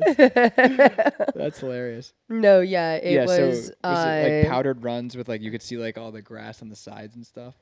No, so it had like snowed a shit ton, and then right before I got there, and then the day before we're going snowboarding, it got really nice out, and then refroze the next morning. Oh, that's the Northeast. So it was just like There's ice. no pow. Yeah. No, I was flying down and eating the worst shit. Did you scorpion? Is that where it goes up behind you? It's where you fall forward on your face and your legs go behind you. No, I never scorpioned. Oh my god, I did that because so much. I didn't scorpion because how did you fall then? On my ass, and it would like I would like die. It hurt so fucking badly. I like couldn't breathe. I was like when I would fall on my ass. And then one time I fell on my ass, and then someone couldn't stop in time, and their board just like cut me in the face. They oh my just god, like rammed into my face. Did you have a helmet?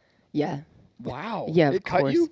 No, it didn't cut me. It just rammed into my face. That's still pretty aggressive. I was like, oh my God. Yeah. I mean, I wish I've never done, I wasn't really a board sport person. Of course I wanted to be, but.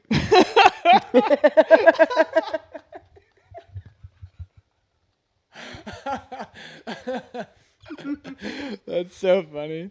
Of course I wanted to be.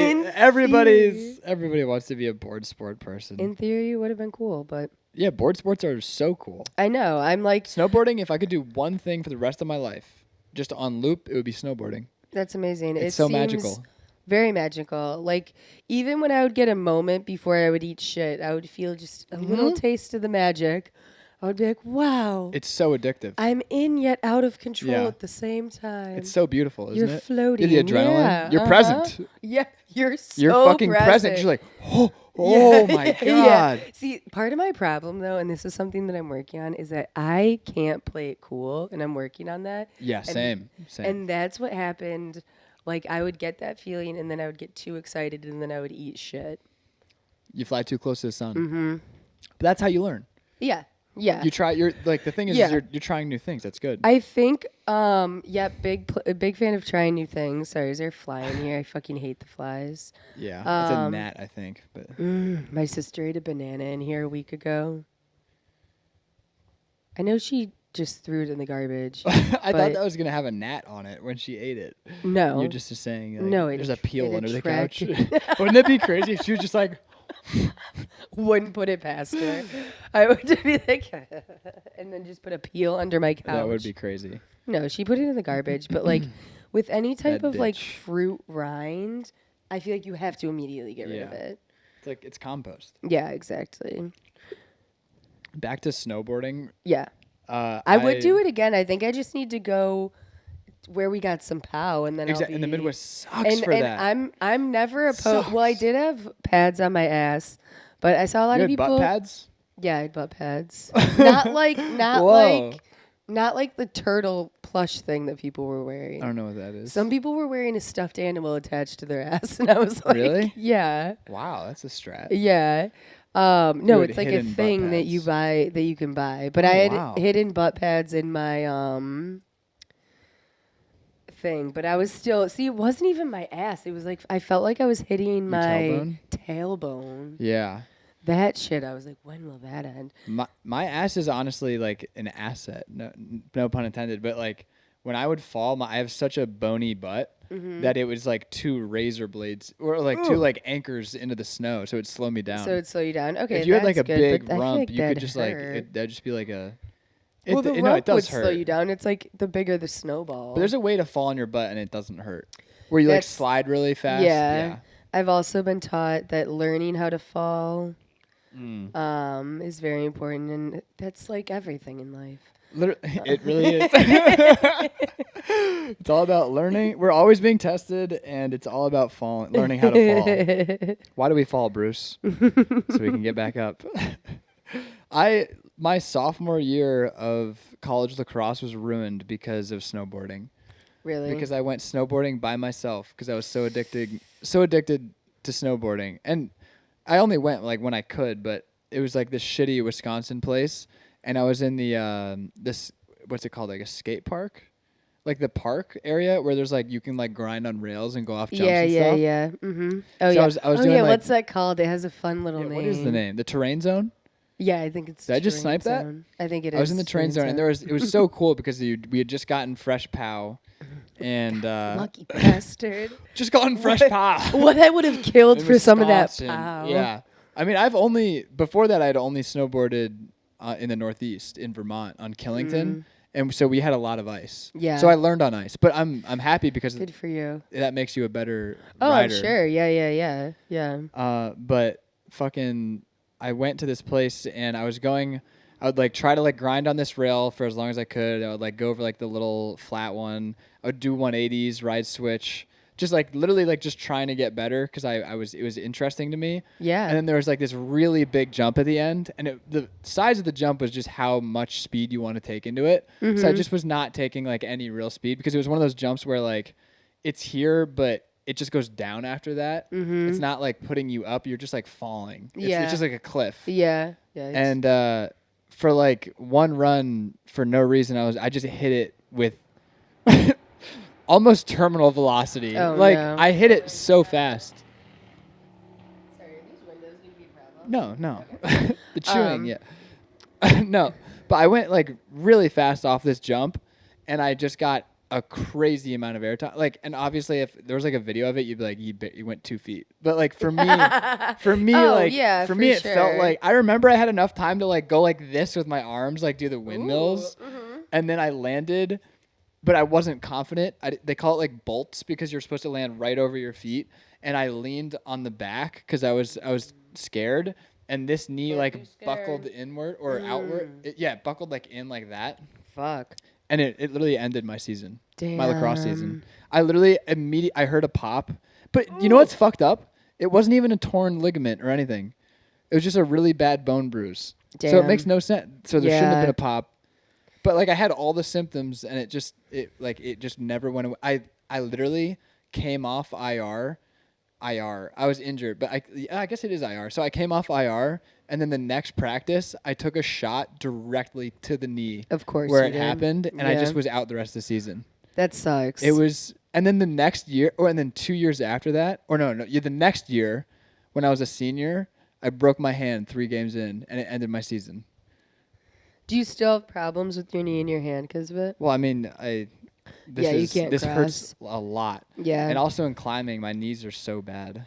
Damn. But it's just like a bone bruise. It's such a pussy The broken hand thing is legit, but it's the broken also, hand is very traumatizing. the way it happened though, dude, it is. Yeah. I broke my off hand, and you learn how much stuff your hand assists with. Yeah. Because we always think of our dominant hand as our better hand, but you realize how often they're working in tandem. Yeah. Like even like opening a bottle. Yeah. Like I open it with my off hand. I twist with my off hand. I hold to brace with my strong hand. Yeah. And then you lose that, and you're humbled. That like rocks.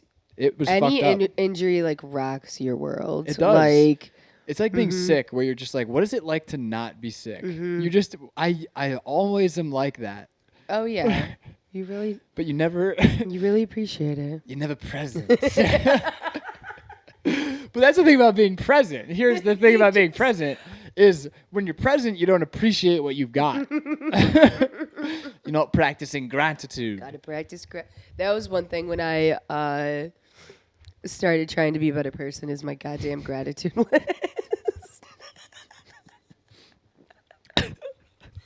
When did that begin? So there's like a period in time where you're like, all right, enough's enough. I gotta start being. All right, I gotta pick it up. time to be a good Was there like a person. day where you had an epiphany of just like, I'm gonna be a better person? Kind of. It was just kind of when I got out of my relationship. I was like, all right, some changes need to be made. Not that I was a bad person. I just the healing process of like life. I was like, all right, we need to make some serious changes. Yeah. Do you think for the better? Mm-hmm. Yeah. Yeah, 100%.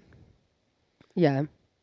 Do you believe in the whole like the only thing that heals is time?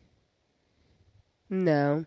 What else heals? I mean, time is definitely like a gigantic factor, but you can like speed up your healing process on things. What is the number one thing you did to speed up your healing process?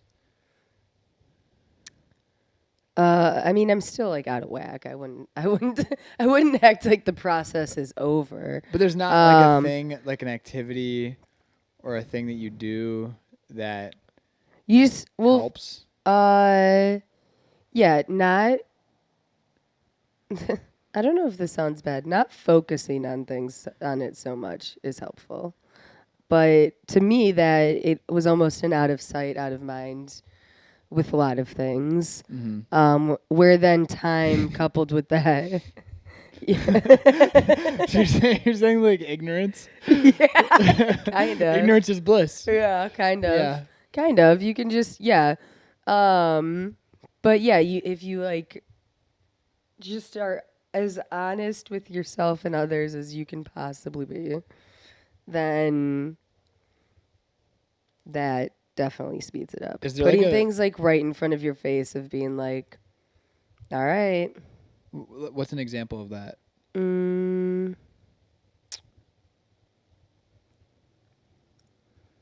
I don't know, just like different parts of my personality, and like I was like way more anxious and like uptight and scared when I was a lot younger and like stuff like that. And so being like Wait, what were you scared of? everything. Dude, I was terrified of everything. Everything. My mom tried to take me into the ocean, and I would crawl up her like a monkey and cry. We had different fears, but I get that. Fuck! I thought we were going to bond on being huge pussies. No. See, I wasn't scared of that stuff. All that stuff was fine. I was just like scared of like the overall concept of life. Like the day to day, I was fine. I'll go in the ocean. I'll fucking try this new thing. I'll fucking do this. I don't care. But the overwhelming just concept of life was terrifying for me. That's crazy. I'm just imagining you like a 3-year-old. You'd be like, we're all going to die. Like, you know that, right? Like, this is all a fucking sham. My siblings make fun of me because like when I was little, like I loved just like horrifyingly depressing country music. And I was just like... would play just Whiskey Lullaby and just these songs that were just like so And they make fun of me. They say that I've been going through a divorce since I was 6 years old because I would just be feeling. It sounds like you grew up in the Addams so family. hard just listening to all this fucking intense country music. Me, Max, Sorich, and Gabriel Alviso, we did the Vixen. Oh, nice. Driving that, I just got a guest spot, but they like were actually on the show, and I drove them. And then on the way back, so then we smoked at Stephanie's with Peyton for a little bit. By the way, shout out Peyton Ruddy, fucking murdered Kill Tony. I know, it was very cool to watch. One of the guys that deserves it. So funny, so fucking good. Such a good writer. You could just tell how like he's a in real the comic. pocket seasoned he was. Yeah, exactly. But what was I gonna say? So after that, we were driving home, and Gabe had the aux, and he just played like deep, brooding, sad country music, and we all just rode in like complete silence, and it was one of the most surreal events of my entire life. You feel so hard when you listen to it. It was wild. And Max was next to me, shotgun, and I could tell he was really going through the Rolodex. And then after he told me, he's like, I got a lot of thinking done. Dude, that's what it does. You're like, fuck, man. I hurt myself today. The brooding that I still feel. The brooding country is the best. You're just like, oh, we're about to and the thing feel. I gave him the aux, and then he was like, I'm going to play country. And then initially I was like, don't fucking play country, dude. And then I had a real like awareness moment where I was like, experience something new. Like you should experience this. Yeah. Like even if you don't think you're gonna like it, you should be open-minded. You should experience it. And I was like, you know what? No, put on country. And then he was like, this isn't normal country. Yeah. And then I was like, put on something that I want to cry right now. And he's like, this will make you cry. And he just played like, you know what's funny though is he couldn't figure out how to cue them in order, so it'd go from like that to then like a pop song. Yeah, exactly. Yeah. And he'd be like, God damn it. So we'd all be like, well, it just ruins the flow. You're like, oh, I was about to fucking get so far deep into it. Yeah. I was telling this girl on this date that like the weird duality of comedy is that you are in such an extreme of either I have to be so social right now or I am so alone right now. And just like going from one to the other is so jarring. Like going from doing a set and having like a fun time or a really shitty time. It's always like really fun or really shitty. I mean, sometimes it's just like, but either way, like you have to interact with people. You don't have a choice. That's a lot. I don't know how it is for you, but it's just it just is a lot. Yeah. Especially when you do multiple in a night, and then you just drive home alone, and there's nobody on the streets in Chicago at night, so you're just completely alone in like the third largest city in the country, and it's super. You sit that you're like fucking Matthew McConaughey in the Lincoln commercial. Yeah, you're just like thinking. And then what? Yeah, you're like, and now like it's like such a drastic shift, and then you're just sitting there like. It's so surreal. And I forced myself to not listen to music just so it's more surreal. After I did, like my first big thing in comedy ever was I got to do a roast battle, and I did it against REL, and it went well. And then after that, like went out to a diner, had fun, and then I drove home and it was snowing.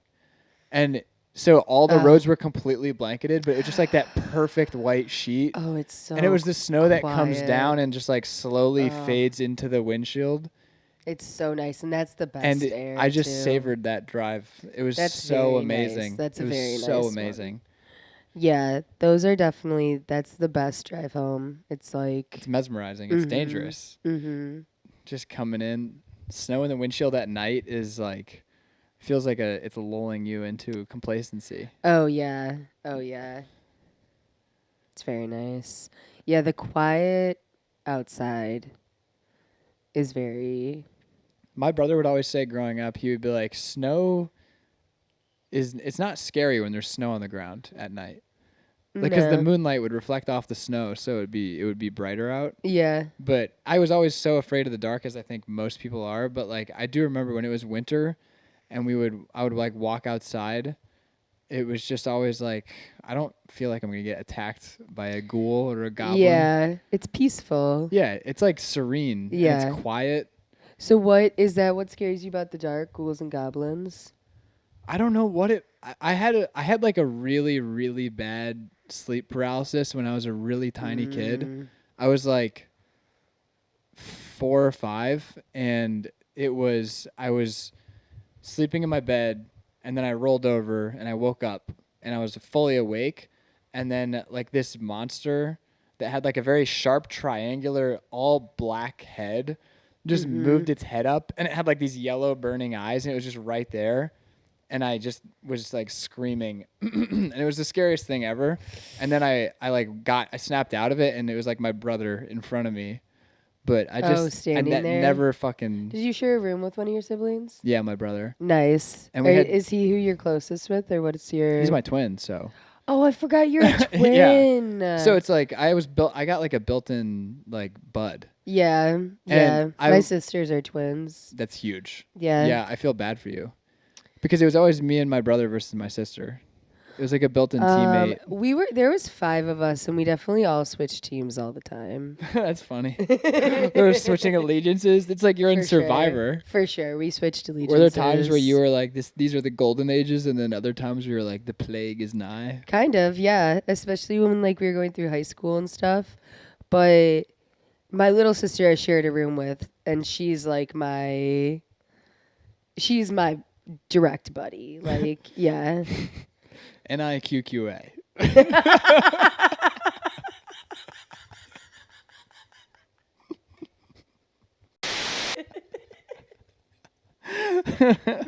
Yeah, but yeah, she's your ride or die. Yeah, for sure. Number 1 in the power rankings. Yeah, definitely. Oh yeah, I love ranking my siblings. I love ranking all my family members, and it's hilarious because whenever someone else gets brought in, they will naturally rank them. They will be like, so dad's number 1, and then thinking like every single time. That's funny. Every time someone like gets to know my family, they will like rank them. Is he normally the perennial number 1? My dad, yeah. My dad's good for that the guy. coolest. Is he like Phil Dunphy? What kind of dad? No. That's cool that you have a cool dad. Yeah, my dad fucking rocks. He's the best. I wouldn't say he's like Phil Dunphy. I don't know how I would explain it. He's just like really easy to talk to. He likes to get to know people, but he's not too like in your face. He's really good at being like present.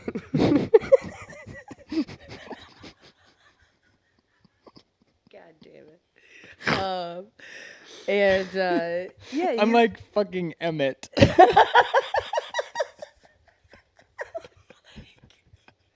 That fucking dog. All right, so he was We really good didn't at know a being. thing about being present. He's really good at being present. No, he's just cool. He's funny. He's Yeah. a nice guy. He's very supportive. He's very Wow. I mean, this is more shocking than Atlanta. like, Like, it's so rare that people give That I have a positive reviews of their supportive parents, father. you know? Yeah. No, yeah, That's I really mean, cool. yeah, my dad is the best. So he's always number 1. He's everyone's favorite. And then, I can't rank them as much as I know exactly what it would be in my head right now. But yeah, everyone always ranks my family when it's just fun. There's 5. It is fun to be And like. the family knows that and they're okay with it? Yeah, they just like don't. Who's at the bottom? There's Who's currently? always got to be a bottom, doesn't there? There's got to be a number 5. I know. A lot of times people. Who's coming off the bench? A lot of times people like tie for the bottom. They'll be like blah blah blah blah blah blah.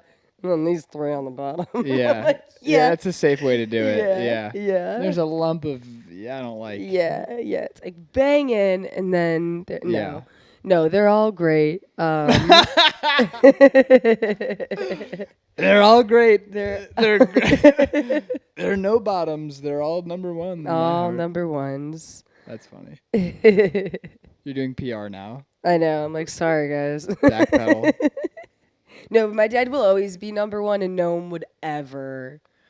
All of us would be like, yeah, he's number 1 in everyone's eyes. That's really cool. That's my goal.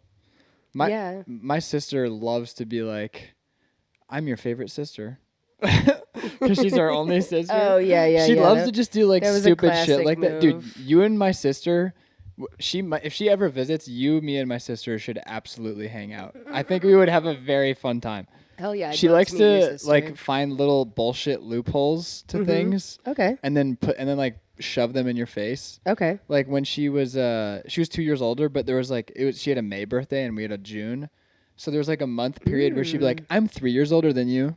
And as a little kid, age really meant a lot. Oh, yeah, it does. If someone was like 14 and you were 11, you're like, they know, they've been through shit. They know everything. Yeah. They're giving you to business. Yeah, I have one brother and then 3 sisters. So he's the only boy. Does that help him in the rankings? That he's the only boy? Yeah. Also, okay, so the battery died on the camera. But I have an extra battery. Do you want me to keep going? Yeah, that's cool. All right, I have to take a piss anyway. Yeah, that's fine. Sweet. Recording, and oh, I already started the timer. I'm gonna reset it. All right. We have to focus. So we are in the 11-minute stretch, the 11-minute home stretch. It's very stressful. Yeah. Yeah. All right, bring it home. We're definitely gonna bomb now. See, you can bend that knee. No, but it's not. I can't put it to the side like that. Like I can't put it like down.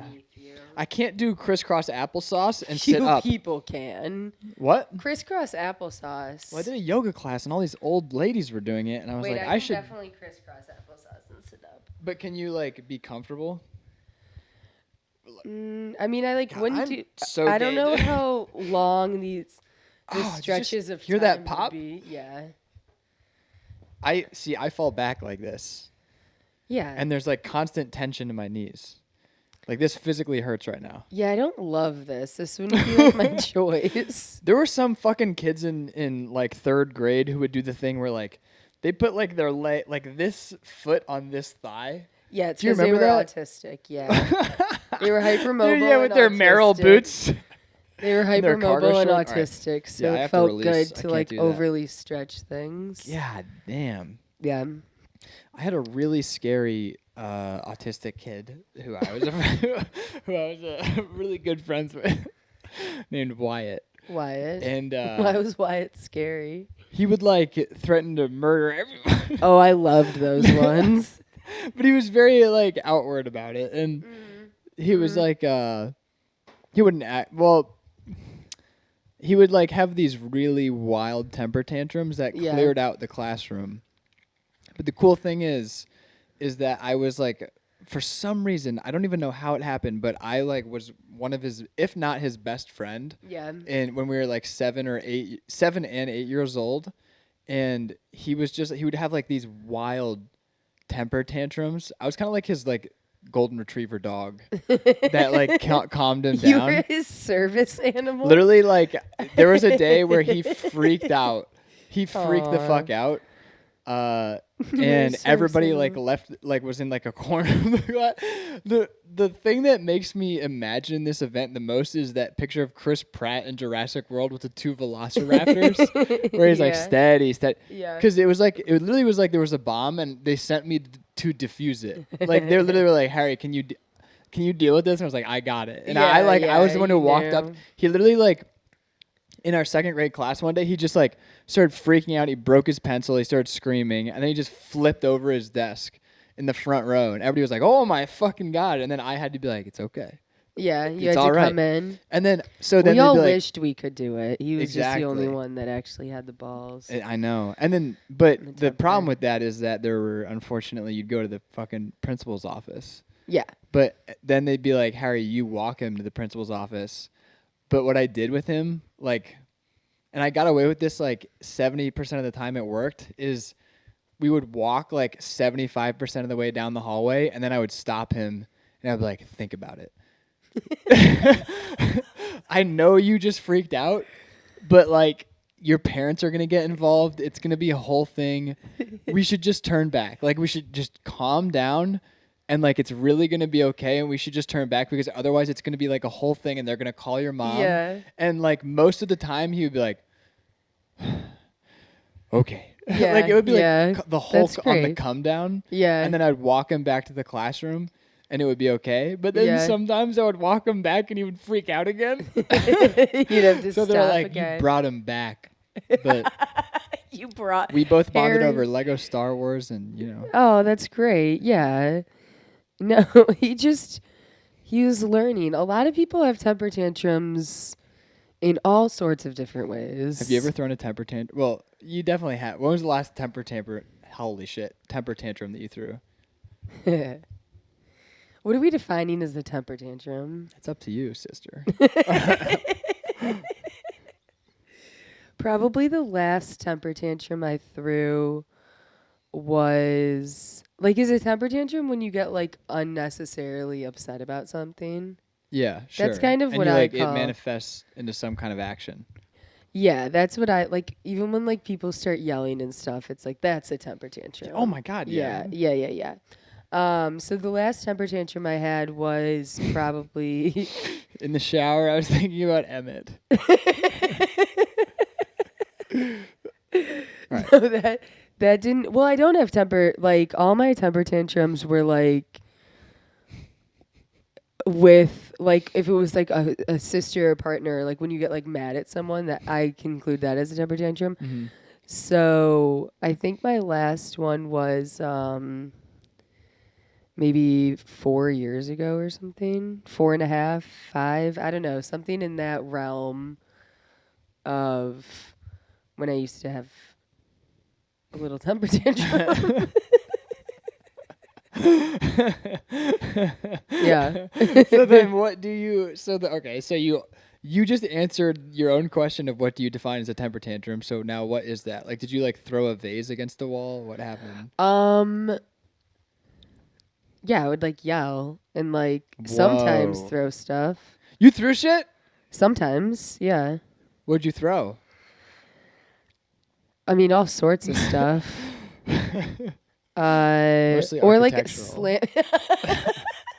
slamming a door to me is Oh like, my yeah. God, I did that. I've slammed a door. Slamming a door feels so good. Yeah, it does. Slamming a car door feels amazing. It all feels good. Sorry. Whoa, But I mean, but it's fleeting. it is. It goes away quick. Yeah, it does. It's a nicotine hit. Yeah, exactly. Yeah, I haven't done that in a long time. I just don't get to that place anymore. Yeah, just can't. That shit sucks. That sucks. Yeah. And I like for that kid that they clearly like.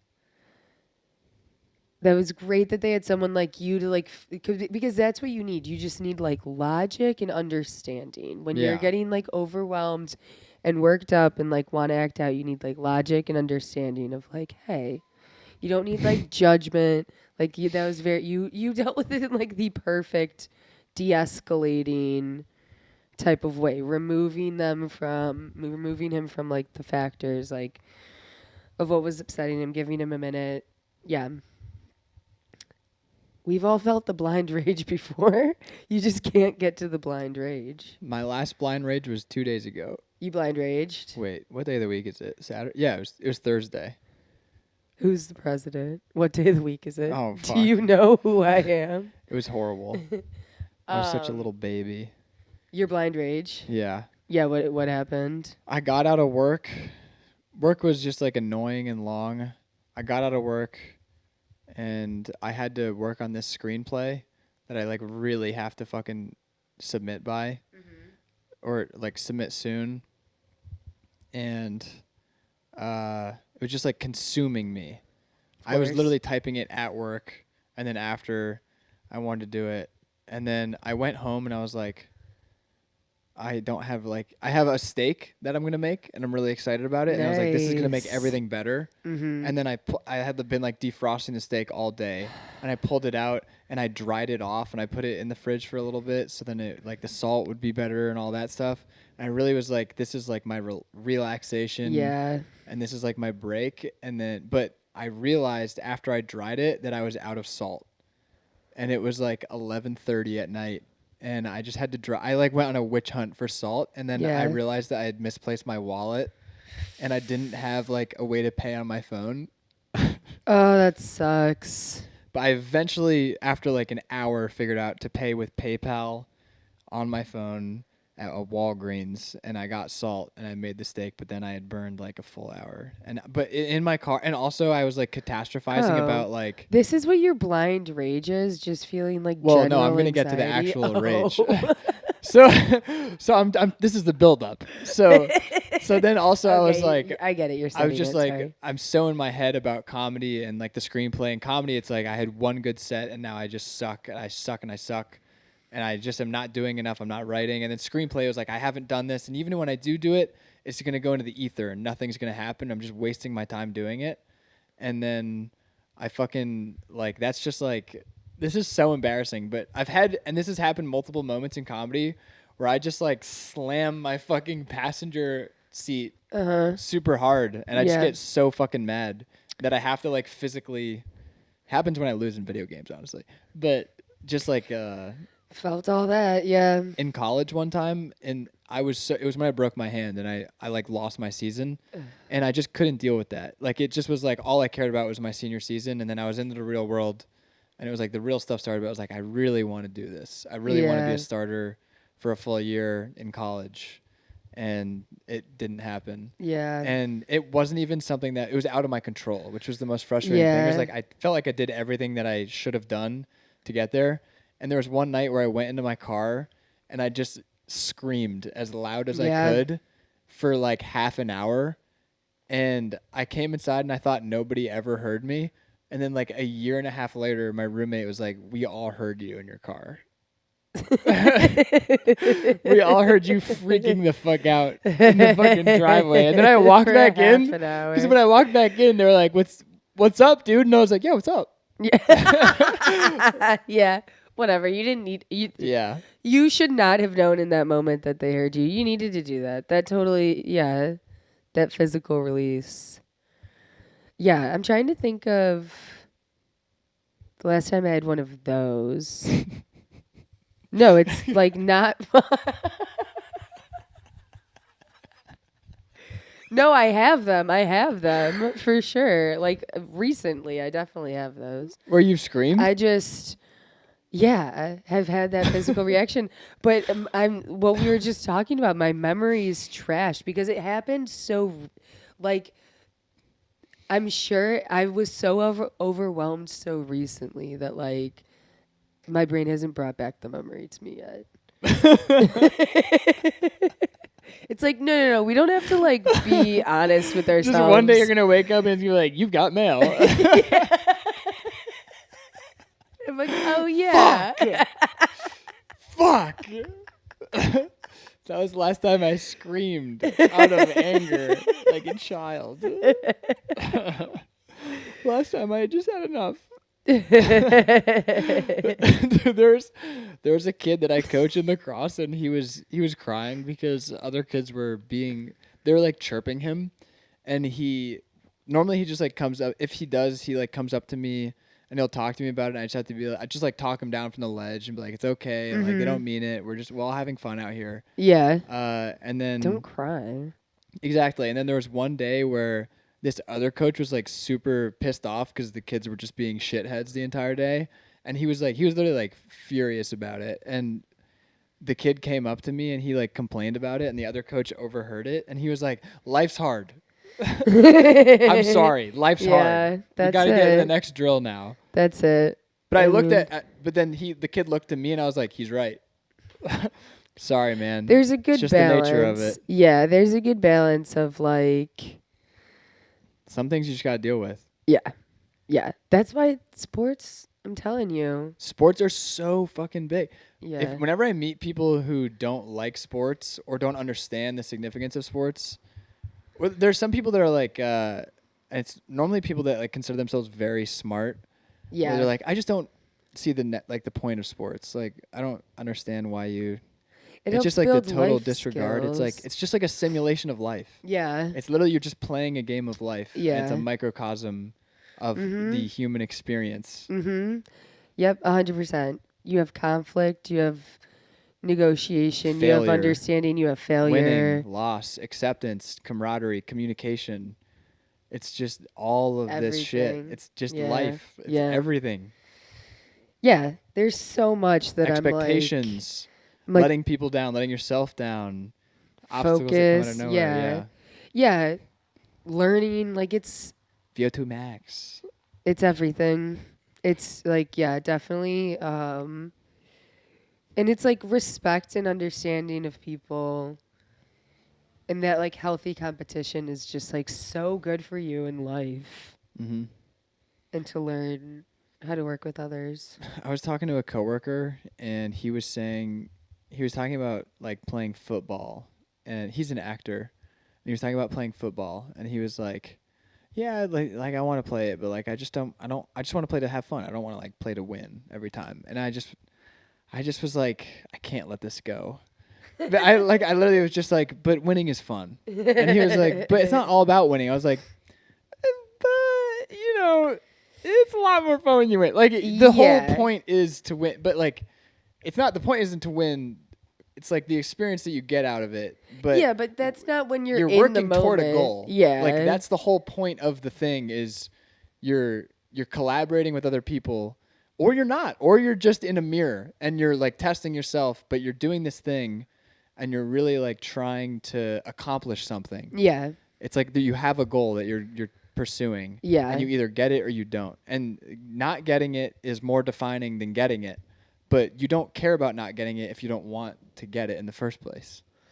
So yeah. So what I'm saying is every time you play flag football, you should treat it like the Super Bowl. But here's the thing is I honestly feel this way. If everybody had that rationale, I think we would all have way more fun. But in a healthy way, obviously. Yeah, I just don't think that people are like. Sorry, you're gonna have to edit out that pause.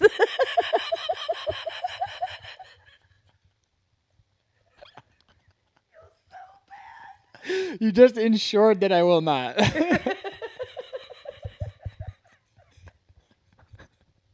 I think I might clip that moment. I might post that as a clip. That's great. Jesus Christ. Yes, I agree. Like, well, see, I sometimes pick and choose. Sometimes I'll do something that I know I'm going to be bad at, and I'm like, still going to give it like a try, but I know I'm not having, I don't have like strict goals with it or anything. But you should do stuff you think you're going to be bad at.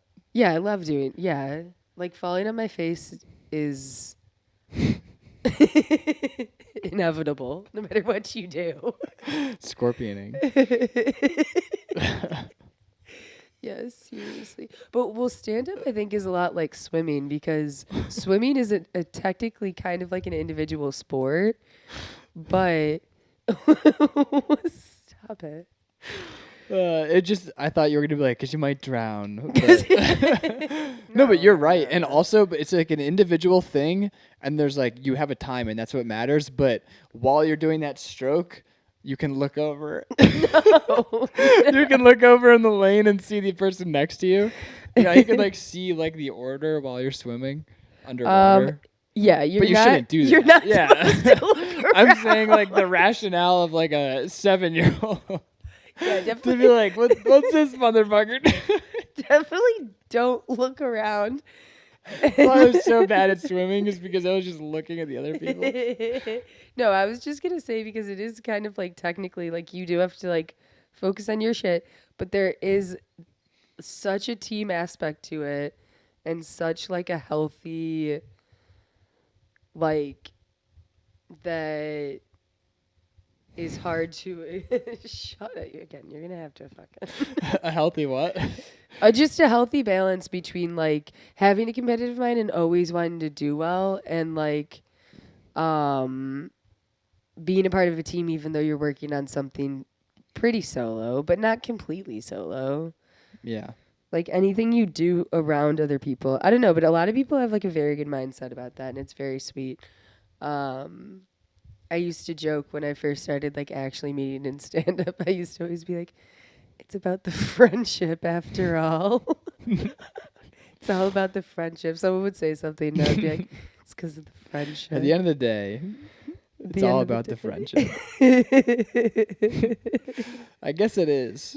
I mean, The reason I'm still doing it is probably largely in part the fact that I enjoy people that I do it with. Yeah. Otherwise, I would probably be like, fuck this. Yeah. Well, it's This is like really the hindsight stupid. of looking back on sports or like all of those Well, things. sports is nice because. Well, what were you gonna say? I was gonna Sorry. say if we remain present. Fuck. I fucked that up. I'm so sorry. No. Damn. What was I gonna say about sports? Oh, sports is and comedy. It's like you have a common interest and then you're thrust into it. Mm-hmm. Like you're thrust. Like in Chicago, we're not on a team or anything, but I do have like a camaraderie. Feels like a team. If someone from Chicago does well on Kill Tony, I'm happy. Yeah. If someone from Chicago does poorly on Kill Tony, I'm like, fuck. Yeah, They're there's representing still us. Yeah, there's a representation. It is a team dynamic and I'm like At the end of say we're a team. We are all a family. So sorry for your day. No. Oh, wait. Okay. Here we go. So we're about to really take off. So even though we're trying to get out of here, but so I told her, I was like explaining to her, we were so transparent on this date. It was unbelievable. I literally at one point I was saying like dating is just a game and nobody wants to like mention or reference the rules and they're all like unspoken and we just like talked about that. Honesty. Very openly. It's gret. It was really wild. Yeah, that's amazing. Just being open and honest. Yeah. And then of course through that, I was telling her that about how like in like the stand up community is it's the most inclusive community I know because if you're trans, if you're black, if you're gay, if you're fucking anything, like there's like it's really is a place for everybody because everybody shits on everybody, but because of that, everybody's equal. Yeah. And it's kind of like a utopia to me. And people think it's the opposite, which is very annoying.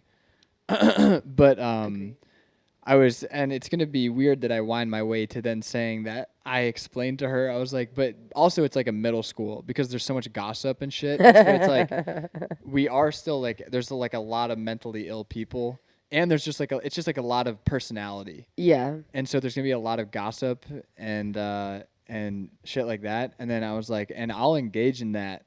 For example, the craziest fupa I've ever seen.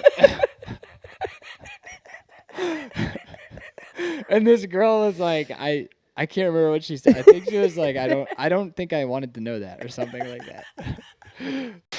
Probably not that for most people. I normally make people very angry. Really? The amount of Remember when you did that magic trick? yeah. Awesome.